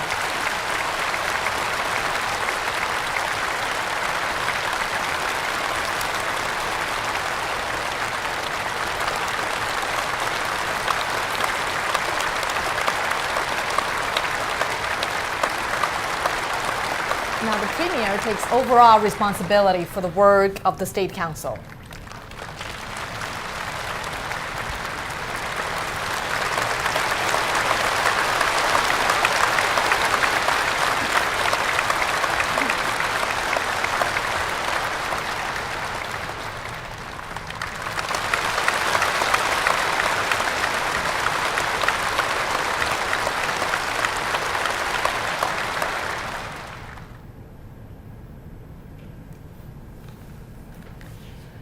Well, of course, we just saw the latest from the session. The deputies of the first session of the 14th NPC has voted to approve Li Qiang as the premier of the State Council of the People's Republic of China. President Xi Jinping signed a presidential decree to appoint Li Qiang as premier.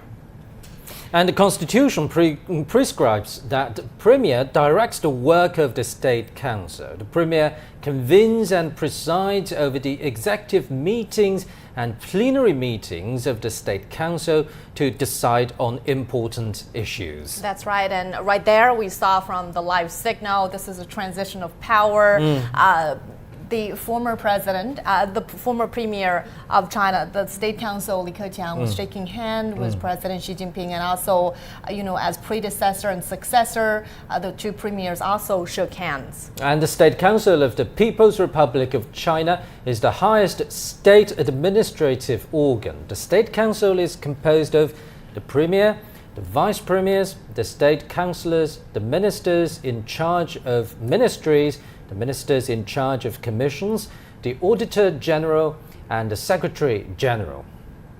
That's right, and the Premier assumes overall responsibility for the work of the State Council. The ministers assume overall responsibility for the work of the ministries and commissions. And when the NPC session closes on Monday, we'll be seeing the first public debut by the new Premier to address international media, home and abroad. Indeed, and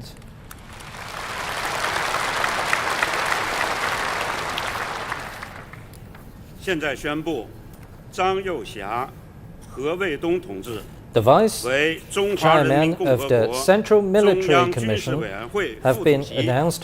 They are Zhang Youxia and He Weidong. 现在宣布，李尚福、刘振利、苗 Now, 华 Li Shangfu, 张生民 Liu 同志 Zhenli, Miao 为 Hua, 中 and 华人 Zhang 民共和 Shengming 国中央军事委员会委员。 are members of the Central Military Commission. 现在。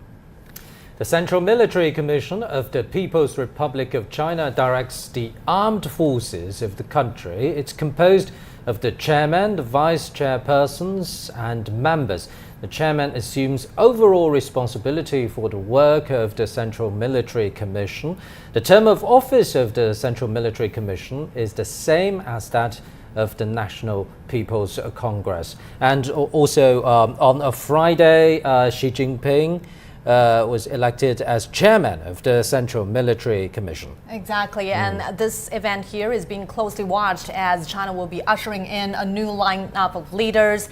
We'll be looking for some continuity in changes in terms of policy making at the top level. 另选人得票情况，刘源1票，宣读完毕。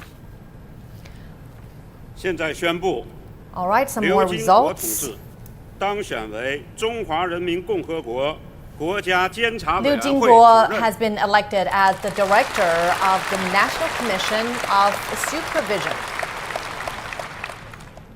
So the National Commission of Supervision is an anti-corruption body. The supervisory organs will be listed together with the State Council, the Supreme People's Court, and the Supreme People's Procuratorate. And it reports directly to the highest legislative body in China, the National People's Congress. And indeed, anti-corruption is one of the major focuses of this particular entity, but it's also more about disciplinary, because that matters in building an efficient and clean government. Yeah, and that has been one of the priorities for President Xi Jinping, also in his capacity as the General Secretary of the Central Committee of the Communist Party of China. And now, as we speak, we are hearing some more results. Zhang Jun has been elected as the 现在宣 president. 布，张军同志当选为中华人民共和国最高人民法院院长。 Zhang Jun has been elected as the president of the Supreme People's Court. 现在由工作人员。 And the Supreme People's Court is the highest trial organ in China and exercises its right of trial independently. It is also the highest supervising organ over the trial practices of local people's courts and Special People's Court at various levels. It reported its work to the National People's Congress and its standing committee. Again, Zhang Jun has been elected as the president of the Supreme People's Court. And if you've just joined us, this is our special coverage of the plenary meeting of the first session of the 14th National People's Congress. Some very important leader positions, China's top leadership, will be announced today at this ongoing session. 现在宣布，英勇同志当选 Now, 为 Ying 中 Yong 华人民共和国最 has 高人民 been 检察院 elected 检察长。 Procurator General of the Supreme People's Procuratorate.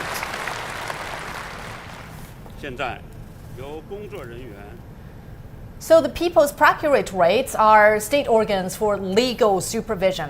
The Supreme People's Procuratorate is the highest procuratorial organ, and it is mainly responsible for supervising regional procuratorates and special procuratorates to perform legal supervision by law and protecting the unified and proper enforcement of state laws. That's right. Now let's take a look at all the results so far. Deputies of the first session of the 14th NPC have voted to approve Li Qiang as the Premier of the State Council of the People's Republic of China, as nominated by Chinese President Xi Jinping. President Xi had signed presidential decree to appoint Li Qiang as Premier. And Zhang Youxia and He Weidong are the vice chairman of the Central Military Commission. Members of the Central Military Commission have also been announced, and they include Li Shangfu, Liu Zhenli, Miao Hua, and Zhang Shengmin. Liu Jingguo has been elected as the director of the National Commission of Supervision. Zhang Jun has been elected as the president of the Supreme People's Court. Ying Yong has been elected as the Procurator General of the Supreme People's Procuratorate. So, gentlemen, we've got all the results now. What do you make of the whole process? Professor Gao. We are getting a new lineup of leaders in very important positions for the Chinese government. And this bodes well for the coming 5 years, because when we are faced with a lot of challenges at home and abroad, we need very strong leadership. And the leadership need to be very much united. And I think ever after the successful conclusion of the 20th Party Congress in October 2022, we have the expectation that this new lineup of leaders in China will be very much united. They will work in the same direction, and they will really lead the whole nation in the coming 5 years onto greater heights of reform, opening up to the world, achieving greater economic success for the benefit of everyone in China. Yeah, and it's expected that the new government will be building on past achievements. For example, over the past decade, the government has really made miracles in lifting people out of poverty in this fight against the pandemic. And this new government will be entering a different condition, a different environment, both home and abroad. What do you think will be the priorities?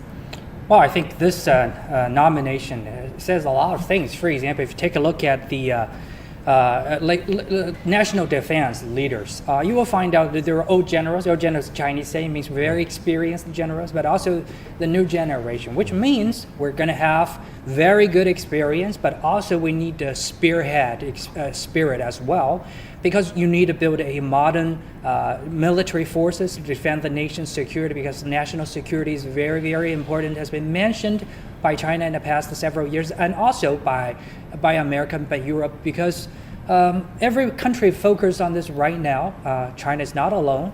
And also, if you take a look at the Premier Li Qiang, it shows also a very strong signal. Premier Li Qiang spent a very long time in the Yangtze River Harbor in Shanghai City. These are the economic hub of China. So, having said that, looking ahead, earlier we were talking about common prosperity. What are the key policies you are expecting, since you've got so much field research experiences in this particular regard? Oh yes, I think this really new leadership have a can-do spirit. They have worked very long in the economy. So what we need to bring everybody on the same page in regard of the common prosperity. That is to make the economy to grow continuously, but also stably. That's the reason why we need this expertise from their frontier work. And also, in the future, I think with the more stabilized domestic and international environment, for example, with more of the legal building, China will have a sound environment to develop in the future. In the past 20 years, we developed very fast, as we mentioned. But in the next 10 years or even 20 years more, as Professor Gao mentioned, China probably is going to hit the #1 GDP of the whole world. Are we prepared? And is our official been quite equipped with experience? And I think we all need that. And I think that's the reason why we see this arrangement. Yeah, and we've heard some very important growth targets set by the government work report for this year and going forward the next 5 years. And now the mission is for the new government to deliver on those pledges. Absolutely. I think the new State Council will have a lot of challenging jobs to do. Allow me to add a point about the new Premier Li Qiang. No, he used to serve for many years in Zhejiang. Let's focus on the policies, maybe. Yes, okay. Now, I think first you mentioned what will be the priorities. One is to restore confidence for the people, because we suffered 3 years of lockdown, zero COVID policies, etc., which caused a lot of inconvenience to daily life of many people in China, and also caused a lot of pressure on economic development in almost all sectors across the China. Now we have more or less put the overhand of the pandemic behind us. Daily life has been normalized, economic work has been normalized, and confidence needs to be restored as quickly as possible, especially among small and medium-sized companies, because many of them have suffered a tremendous amount of pressure for 3 years in a row. How the government can really mobilize everyone in China, big companies, small companies, private companies, state-owned companies, foreign invested companies, to have confidence to move forward, to roll up our sleeves, as we say that, to really put in a good fight to achieve higher quality economic growth. That's number one. Number two is that there is a lot of headwind against us, especially in the overseas market. Main reason is because there is a superpower which wants to put a maximum pressure against us to disrupt supply chain, to prevent us from economic development, to disrupt cooperation in science and technology, for example. And how can we manage to navigate through all these minefields, in a sense, and keep engaging with the rest of the world, keep working with all the countries in the world, including developed countries in North America, in Europe, Japan, Australia, you name it.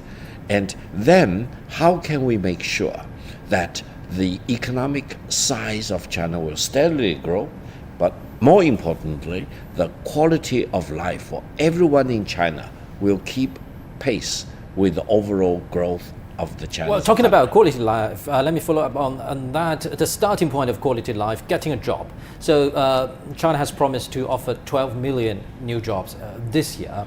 What are some approaches you're expecting to actually achieve that massive number? Now, 12 million sounds to be a very large number. However, every year in recent time, China graduates about 10 million college graduates. Yeah. So you mean every college graduate need to have a job, and decent job, and good paying job, because otherwise, really, we cannot live up to our promises to the aspiring college graduates coming out of colleges. Then the Chinese industries and all sectors in our economic life are fast changing, because there is revolutionary impulses in many of these sectors. Some jobs will be lost. Some jobs need to be created. Some jobs need to be reshuffled. There will be a lot of exciting momentum dynamics going on in China in the coming year and in the coming 5 years. So how can we make sure that jobs are created, especially for college graduates, and then the changing nature of the industries, and then the different allocations of funding, resources, etc., will be better managed. And then, more importantly, everyone in China earning more than the minimum threshold, need to pay their own taxes. Now, tax avoidance, tax dodging has been a major problem. And this is one of the reasons why some of the people in China are not happy, because we want to see everyone abide by the same rule. Everyone above certain threshold of income need to pay their fair dues. And that's a very important part of inclusive society and common prosperity. We also want to create enough incentives for everyone to work as hard as they can to create, to innovate, for example, and they will be compensated according to their great contribution. But then, once you make huge amount of money for yourself, for your family, you need to pay your fair due. This line of thinking will become more and more important, because China does not want to end up in a society where lots of people are unhappy about social injustice and inequality. And I think inclusive development and common prosperity will be more and more emphasized in 2023 and in the coming 5 years. Now, the other thing I think is science and technology. I cannot emphasize more about the importance of science and technology.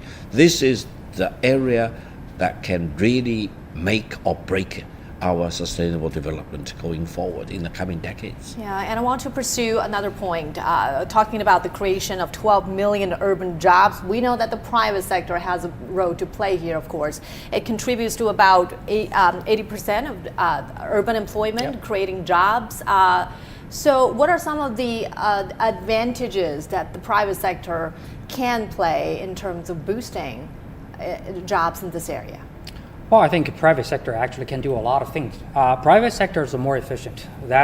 We have the evidence all over the world. French government done a lot of research on this. And yes, private sectors can really hire because they're more cost sensitive. And sometimes they are willing to take more of the market danger, share more of the risks for higher profit.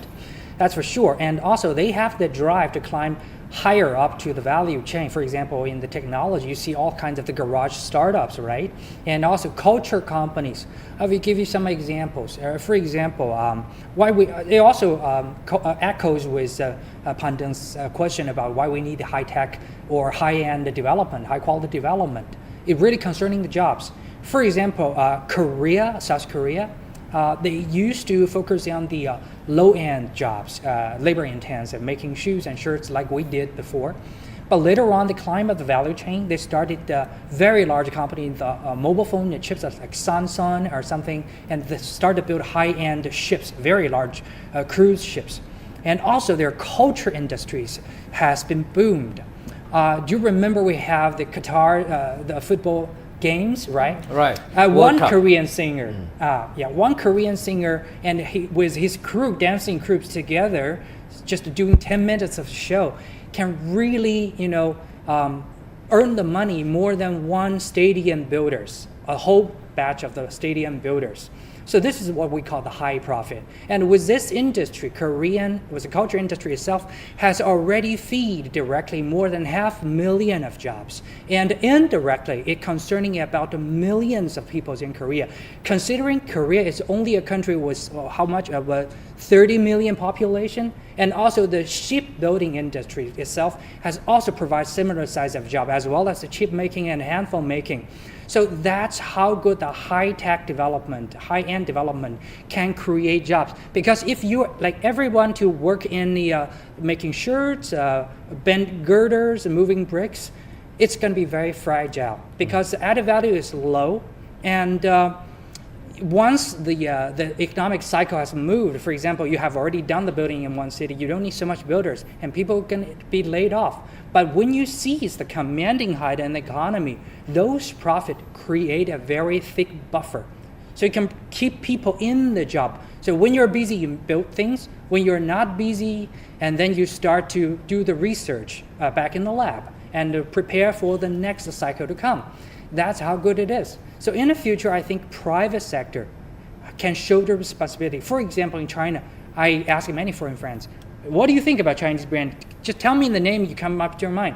Most people say Huawei, Tencent, Alibaba. Group, right? These are private sectors. And they've been established in 1998. At that time, China is also facing very difficult challenges. Domestically, we have the floods, and internationally, we have the financial crisis of the Asian countries, right? That's going to be difficult. But we have Tencent, the JD Group, Alibaba Group, and Huawei. And 20 years later, just take a look. They shouldered the responsibility of the innovation, high-tech, job creation, and tax pay. Well, gentlemen, let's get more updates now. China is stepping into a new era of focusing on high-quality growth, as we've been discussing. Our reporter Zhu Zhu talked to the Vice President of the New Development Bank. He said multilateral development banks should expand financing for BRICS countries, such as China, to achieve a sustainability and green transition. What are your views on the two sessions this year, and what are some key topics that you are focusing on? So the two sessions, as you know, represents a very important moment for China at the beginning of every year, because it really sets the tone for the direction for the coming year. The development of the financial sector and efficient and well-developed capital markets, well-regulated capital markets is a central element of a modern economy. I'm also hoping that the two sessions will produce outcomes that will facilitate and enable the further opening up of the financial and capital markets. One of the important aspects also that we'll be looking at for the in terms of the outcomes of the two sessions is this focus on high quality growth. As you know, in the past, China grew at double-digit rates for more than 2 decades. That era is now over. China's moving into a new era, which is much more focused on the quality of that growth. In terms of climate policies, it is today the single largest producer of renewable energy, the single largest investor in renewable energy, in solar energy, in wind power, and so on. And we play a role in financing those projects, not only in China, but also in other BRICS countries. And now let's talk about China's legal framework. Authorities say that amending the legislation law, that was a very important agenda on the item. That aims to have the voices of the people heard in all respects of legislative activities. Why is this important, and what are some of the ways to achieve that goal? Well, first of all, legislation in China matters a lot, especially considering the rapid economic and political changes in China. And then, I majored in law at Yale Law School. Allow me to emphasize one point. Legislation cannot be too much ahead of realities. It cannot be behind the realities. So the most ideal situation is once the legislation is introduced, it's on a par with the development of reality. But the problem is that once it is on an equilibrium point, tomorrow it's lagging behind. So the key is to keep focusing on the connection or the disconnection between the laws and regulations on the one hand and the economic realities, social realities on the other hand. You cannot really tolerate too much of a disconnect between these two. That adds a lot of difficulty to China's legislative work, because we not only need, as a matter of fact, I would say on a daily basis, China is on uncharted water, because every day we are making breakthroughs, we are making innovations, and there is no institutional or individual knowledge base that we can draw upon, because what we are doing is unprecedented. And therefore, how can you keep moving forward in uncharted water and then come up with a very sophisticated legislative framework with all kinds of laws and regulations to catch up with the fast changing paces in the society, and then also make sure that you are not lagging behind. And also you need to detect whatever I put into legislation is not too much ahead of the game. So I think then we also need to look at what is the situation in China, comparing that with the developed countries, for example. And then once we are pushing for the Belt and Road Initiative, we also need to constantly look at more than 100 countries in the world to see how the Chinese legislative framework can compare with any other country, whereas whether there is any kind of a disconnect between the Chinese framework versus the overseas framework, etc. And this would require a lot of effort in China, in the legislative framework, that's the NPC framework, but also what we call the whole process democracy kicks in. Because in China, everyone can submit his or her proposals or recommendations, and everyone can talk to an NPC delegate or CPPCC member to say, yes, I have a different opinion, I have a different proposal. Why don't you help me to funnel my idea up to the top and have that processed, have that vetted out? And in that way, the legislative work in China is not only done by the NPC delegates, it could actually involve everyone who is willing to contribute his or her own ideas. And talking about the special significance of legislation law, what do you make of its Chinese feature and socialist feature? Because we know constitution is the basis of each and every law in China, and maybe legislation law is a law that between the constitution and all the specific laws to keep them in line, to make sure that all the laws are constitutional. So how important is constitutional review stipulated in the legislation law? Absolutely. When you talk about the legal system or the laws, there is a hierarchy. At the very top, it's what we call the law of cardinal importance. That is the Chinese Constitution. And in the Chinese Constitution, it very clearly stipulates that China is a country practicing socialism with Chinese characteristics. And then the whole country is led by the Communist Party of China. This sets the tone and the background for everything we do in China. And, for example, when now we are faced with constant challenges from abroad, national security becomes of paramount importance. Then we need to really make sure, for example, when we develop a digital economy, when we set up this new National Bureau of Digital Data, for example, all these very important sensitive issues need to be considered. And then whichever matter which does not come in line with these macro important considerations need to be either amended or removed or corrected, for example, so that eventually when we look at China versus the Chinese regulatory system, including administrative regulations, they need to come in tandem together. Rather than imagine a vehicle with four wheels are set in different directions, opposing directions. We want to make sure that the laws, the regulations, the administrative policies, as well as economic and social, political life are all lined up together, moving in the same direction, maximizing efficiency and productivity. And this whole process, people's democracy, this vision is also being reflected in the legislation process, in the legislation law, for example. And we know that the country has set up local legislative outreach offices, thousands of them, I believe. What are their functions and purposes in serving this legal purpose? Well, they collect people's idea and reflect it to each constitution representatives. For example, I did my fair share too. I am telling my representative in my district, I'm telling, you should say something about subsidize more about the family with more children, because we really need to, promote the birth rate. This is what we did. And talking about the nature of Chinese legislation, I think number one most important thing is protecting people's benefit. But also you need to understand China is the country with the general law. It's quite different from the case law in America. So it all has its own specialties. For example, in America, when you have the case law, you find one thing, you have a case, and then you make the judgment according to that case. It's very fast, but also you miss the whole picture sometime.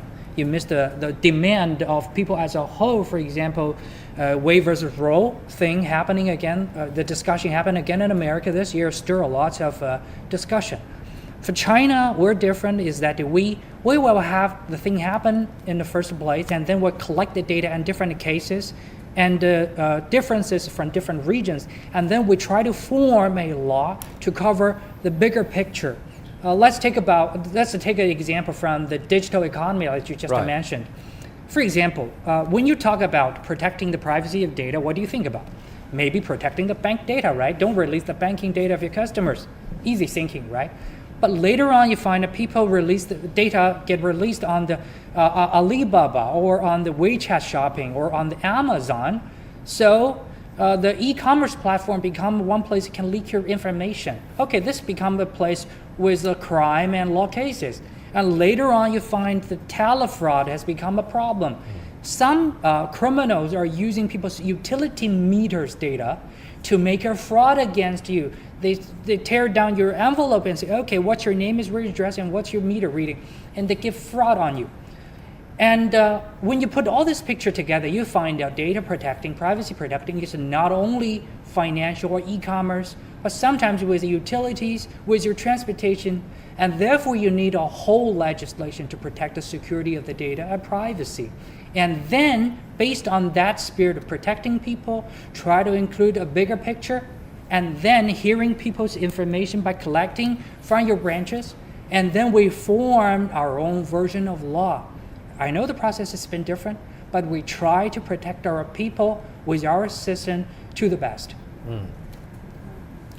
So the amendment of this legislation law certainly highlights the implementation and oversight of China's constitution. In this respect, what improvements do you think are needed to ensure the lawmaking procedure? Well, allow me to emphasize one point in addition to what Professor Zhai just now mentioned. If we compare the Chinese legislative framework or process and comparing that with the United States, there is one sharp difference. In the United States, for example, you have many vested interests, the conservatives versus the Republicans or the liberals, etc., and each vying for their own interest. Whereas in China, the legislative process should not be driven by any vested interest groups. It should really be promoting the overall interest of the people, serving the whole Chinese nation as a whole. That is more than 1.4 billion people. Now, in this way, the Chinese legislative work is more fair and equitable, rather than, for example, with different tilts, catering or favoring one group of people in the society versus the other. Now, I think this should be not only continued, but also be more and more enhanced, because the Chinese society is becoming more and more sophisticated. Originally we only have the rural divide versus the urban divide, but now we have all kinds of industries, all kinds of new economies, for example, and people are put into different pigeonholes in a sense. Sometimes they need to be more integrated with the rest of the society. Sometimes they need to be better protected in terms of privacy or many other considerations. And then different people now pick up different values or lifestyles, sometimes originating in China, sometimes originating from abroad. And then hundreds of thousands of Chinese people travel abroad. And they constantly pick up new observations, new ideas. They bring them back, mold it into the Chinese way of thinking. And then the whole thing is very complicated right now. It's very dynamic. So how can we make sure that from the legislative perspective, the system picks up all these new changes, new ideas, new feedbacks, and then come up with legislative work to accurately, timely reflect the changing circumstances on the ground involving many people. And eventually, the legislative work need to take care of everyone's interest, rather than, for example, only catering to one group of vested interest versus many other vested interests in China. And this is a challenge. Right, and talking about a dynamic process, Professor Chu, I'd like to follow on your earlier example. Have you seen your advice through, and what are the feedbacks you've got so far from your local deputy? Well, yes, certain of the advices has really been getting through. For example, I'm from the education sector. We really focus on the education, the whole life cycle education, from the infant to the senior people. Like we mentioned several years ago, we mentioned something about we really need to develop our own team of engineers, because you cannot just move bricks and bend the girders for your whole life. Right. You need engineers, right? High income, high salary, respected. But what we do now, because several years ago, I don't think we have invested enough in the STEM education, STEM, right? Yes, the science. So I think, I'm sure I'm not alone giving this advice. But when our representatives in the education sector, they collected as many as voices issued by people like me, they form a formal legislation proposal. They submit to their own level, for example, Beijing, and then get collected higher to the national level. And now you see China has been reforming its own education method, like the curriculums and etc. We've been focusing more on the STEM education, like in America. And the UK, it's a funny fact, the UK actually try to borrow Chinese middle school teachers to UK to teach mathematics, science. And the BBC made a documentary about it. They made a documentary, very interesting culture conflicts. But the thing is, I think I've been hurt, even if it's just one voice, but I think they collect as many voices as me do, and they form a policy, and it's been working. Good to know, good to know. So what is the special focus for you this year during the two sessions? What particular topic interests you the most? Well, still common prosperity. As I mentioned, China wants to develop its own economy, right? So we need to make sure the grassroots people, the vulnerable group of people in the rural area can get enough transport payment or cash subsidy and more help in the job. Why is that? On one hand, it's a humanitarian demand requirement. It's a victory to have everyone on the same page. But also, it's going to be a victory for the business success, for the enterprises. I think the private sector, as well as SOE, should both welcome this kind of move, because when they have money down there, they're going to shop. You see, if you're a millionaire, billionaire, if you give you $1,000 US, you probably just put them in your bank account. But if you are a vulnerable group of people, low-income group of people, you're going to buy house applicants. You're going to buy better food. You're going to put your children with the better school condition, right? This is going to turn into consumption. And consumption can be translated into jobs and a profit for the private sectors and the business cycles. It's going to be more consistent. It's going to be more sustainable. But China is such a large country, and eventually you need an institutional arrangement to reach that. And that's why we can see the central authority has been doing much on this. One particular practice I'd like to follow on. Maybe we can talk about that later. So the fourth plenary meeting of the first session of the 14th National People's Congress is underway at the Great Hall of the People. 以上159名候选人当选为第14届全国人民代表大会常务委员会委员。 NPC Standing Committee.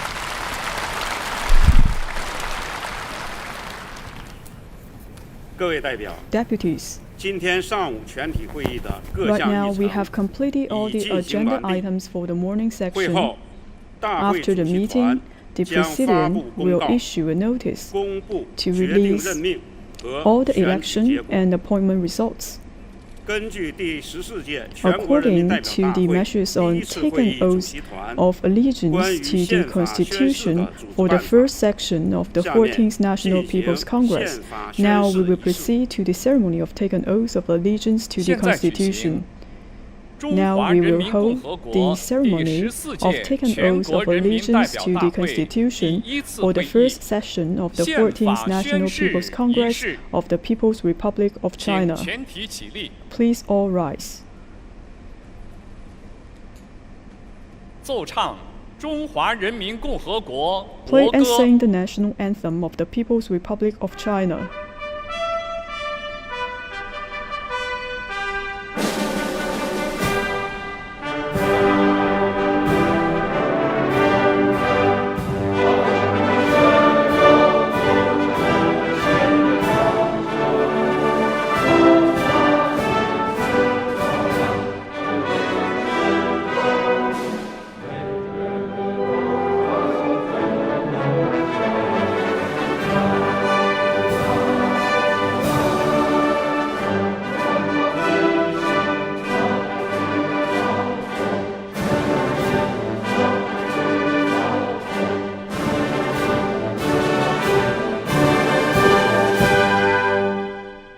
请坐下。 Please be seated. 现在请中华人民共和国 Now, 国务院总理 Premier of the 李 State 强 Council, 宣誓。 Comrade Li Qiang, will take the oath.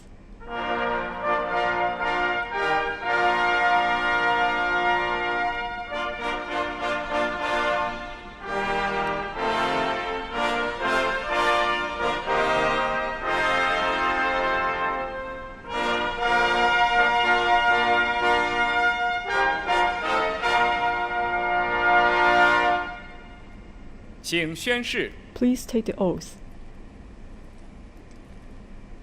我宣誓 I pledge my allegiance 忠于中华人 to 民 the 共和国 Constitution 宪 of the 法， People's Republic of China, 维护宪法权 to 威， safeguard the Constitution 履 authority, 行法定职 fulfill 责， my legal obligations, 忠于祖国， be loyal to the country 忠于人 and the 民， people, 恪尽职守， be committed 廉洁 and 奉公， honest in my duty, 接受人民监督， accept the people's 为 supervision, 建设富强、 and work 民 for 主、 a great modern 文明、 socialist country 和谐、 that is prosperous, 美丽 strong, 的 democratic, 社会主义 culturally 现代 advanced, 化强国， harmonious, 努力奋斗。 and beautiful.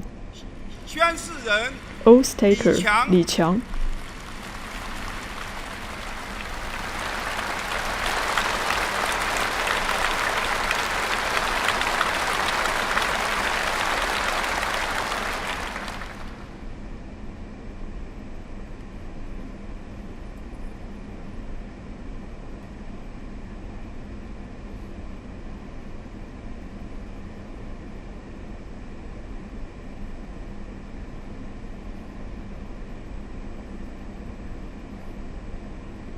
现在请中华人民共和国中央军事 Now, 委员会 Vice Chairman 副 of 主 the 席 Central Military Commission of the PRC, Comrade Zhang Youxia, He Weidong, 委员 members of the Central Military Commission of the PRC, Comrade Li Shangfu, Liu Zhenli, Miao Hua, Zhang Shengming, 宣誓， to take the oath. 由张幼霞领事。 Zhang Youxia will take the lead.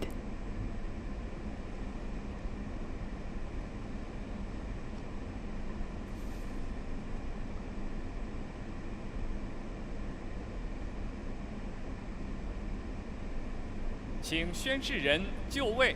Please take your positions.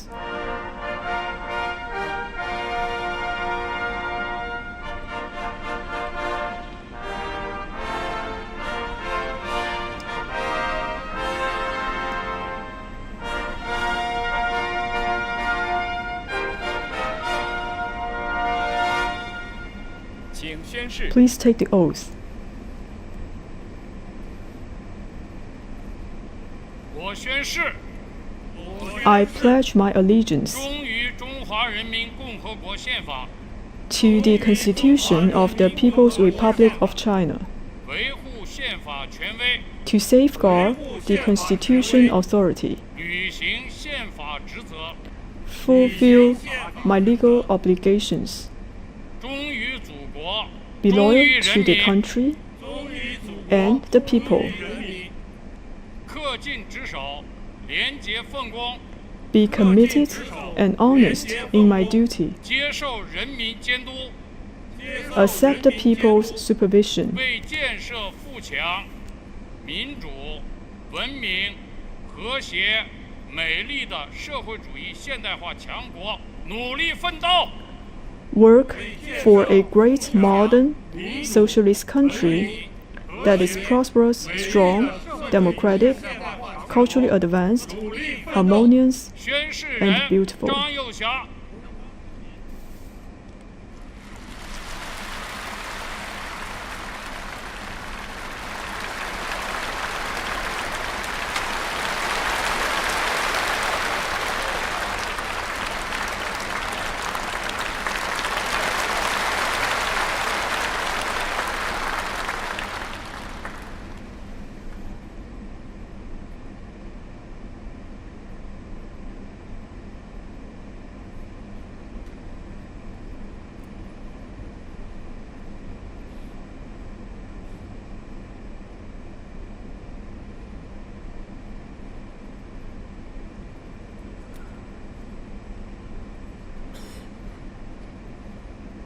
现在请中华人民共和国国家监察委 Now, 员会主 Director 任 of the National Supervisory Commission of 刘金国 PRC, Comrade Liu Jingguo, to take the oath.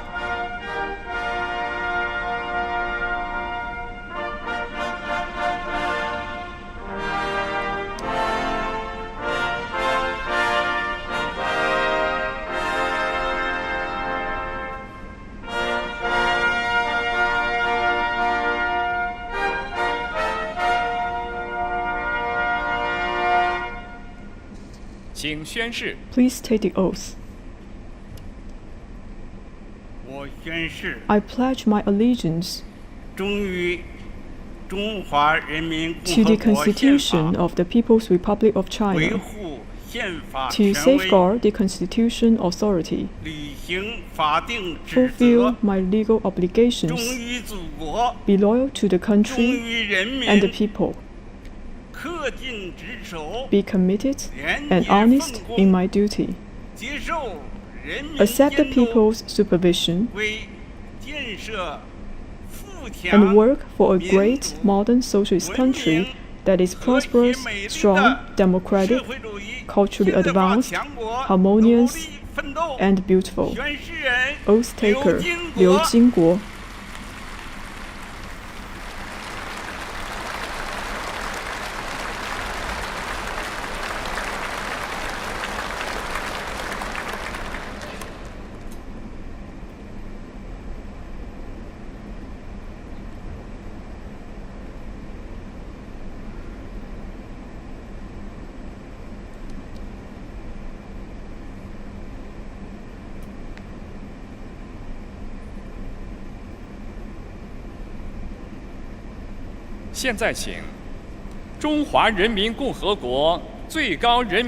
Now, President of the Supreme People's Court of PRC, Comrade Zhang Jin, will take the oath.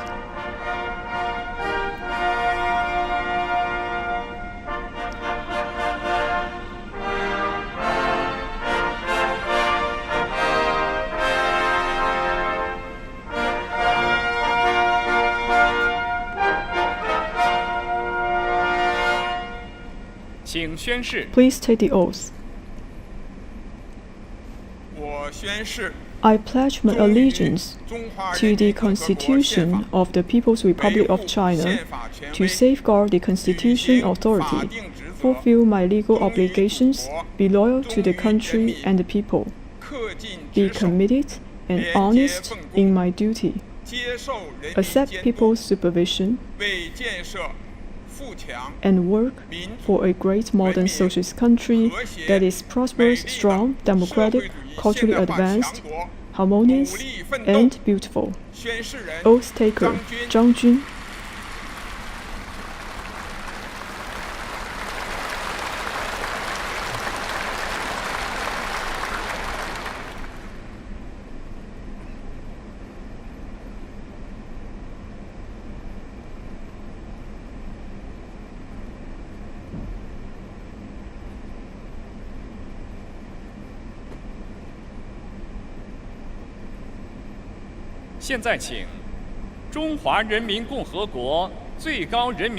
Now, Procurator of the Supreme People's Procuratorate of PRC, Comrade Yin Yong, to take the oath.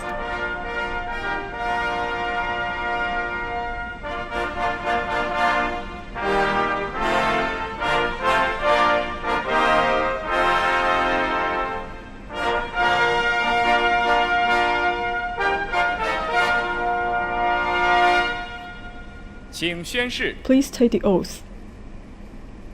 我宣誓 I pledge my allegiance to the Constitution of the People's Republic of China, to safeguard the Constitution authority, fulfill my legal obligations, be loyal to the country and the people, 恪尽职守 be committed and honest in my duty, 接受 accept the people's supervision, 为建设富强 and work for a great modern socialist country that is prosperous, strong, democratic, culturally advanced, harmonious, and beautiful.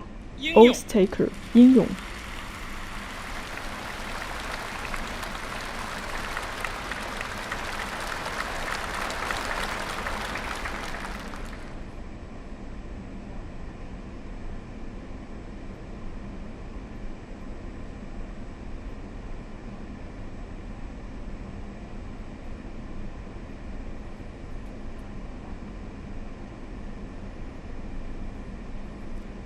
Deputies, that is the end of the oath-taking ceremony. That's the end of today's meeting. Well, as we saw right there, oath-taking ceremony, a very solemn moment, and by now, China's major lineup of leader is in place. And for more insights, let's talk to our studio guests. Gentlemen, why it is so important to take this constitutional oath for all the leaders elected and appointed? It's absolutely important for several reasons. One is for each of the office taker, they need to declare in the public that they will honor their obligations to defend the Constitution and then serve in their own capacity by abiding by the law, accepting people's supervision, etc. This is a very sacred, solemn, personal oath that they need to make. Now, secondly, it is also important for whole China to look at how this officer takes the oath in his or her own way, because such oath-taking is not purely a personal matter. It is for the whole country, for the whole nation. And everyone in China has a reason to watch this and to make sure that the office taker is the one, as we call it, patriot, for example, and he does dedicate him or herself to serve the people, serve the country, defend the nation. And then thirdly, I think this oath-taking ceremony is also very important for the whole world to see. This is how China conducts its own style democracy, and oath-taking for these very senior, very high-ranking government officials will be absolutely an important occasion for the rest of the world to see how these officers are elected, how they perform, how they will take the oath, and what's the purpose of taking the oath. And when they eventually will meet with their foreign counterparties, they will know where this person's loyalty is and how he's structuring himself, his relations with China, with the people, and with the rest of the world in such a way that is transparent, his loyalty is fully made known to everyone in China and in the world. And Professor Xu, I'm sure we both heard that in the oath there were repeated mention of accepting people's supervision. So going forward, when these newly sworn in government officials in fulfilling their duties, how will that end being addressed? Well, in China, the term of receiving people's supervision is actually have a wider connotation. On one hand, it does mean, like it generally means, you watch over, then do not do the wrong things, do not violate the law. But also in China's context, it means wider things that, like, we need to hear people's voice. We need to know my co-workers' working details. We need to how to lead, how to implement, how to achieve, how to deliver. As Professor Gao just mentioned, this is a solemn, oath-taking. But after that, because all the job has been confirmed, right? So after that, it's actually a very good occasion, because the representative for each ministry, for the cabinet are also there, and also people's representatives are there. It's actually a perfect time for them to talk to each other, socialize with each other, for the head to know who the co-workers is, and the co-workers to understand who the head, how head's working style is, and then for them to hear together and talk to each other about what they're going to do, what needs to be done, and what's people's expectation. So this is actually a very good occasion, and it's a very good off-start. And talking about the wording of that constitutional oath, Professor Gao, all of the high-ranking officials have vowed to strive, if you will, for a great, strong socialist nation in the future. Remind us the strategic steps China will take to reach that goal. Well, I think China is on the mission to achieve what we call the national rejuvenation for the Chinese nation. And we make this very important mission because ever since 1840, when imperialist Britain invaded China and forced opened the Chinese door to sell opium to China. Can you believe it? China suffered about 100 years of steady decline from one of the biggest economies in the world to a very backward, dilapidated economies in the world. We know this for sure. This kind of humiliation is carved in our genes. We know that we can never allow this to happen.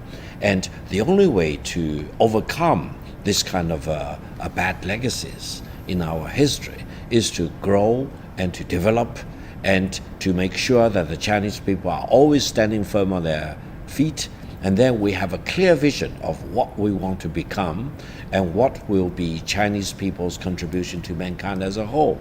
Therefore, I think for the oath that all these high-ranking officers make, it is basically a rededication of themselves to achieving these goals, and also not only in their own capacity, but to lead their ministries, to lead the State Council, to lead the Central Military Commission to defend China, for example. And then all of us, the whole nation, 1.4 billion people are watching. So you are publicly declaring your loyalty, your commitment, your dedication, and everyone is watching you. You mentioned accepting people's supervision.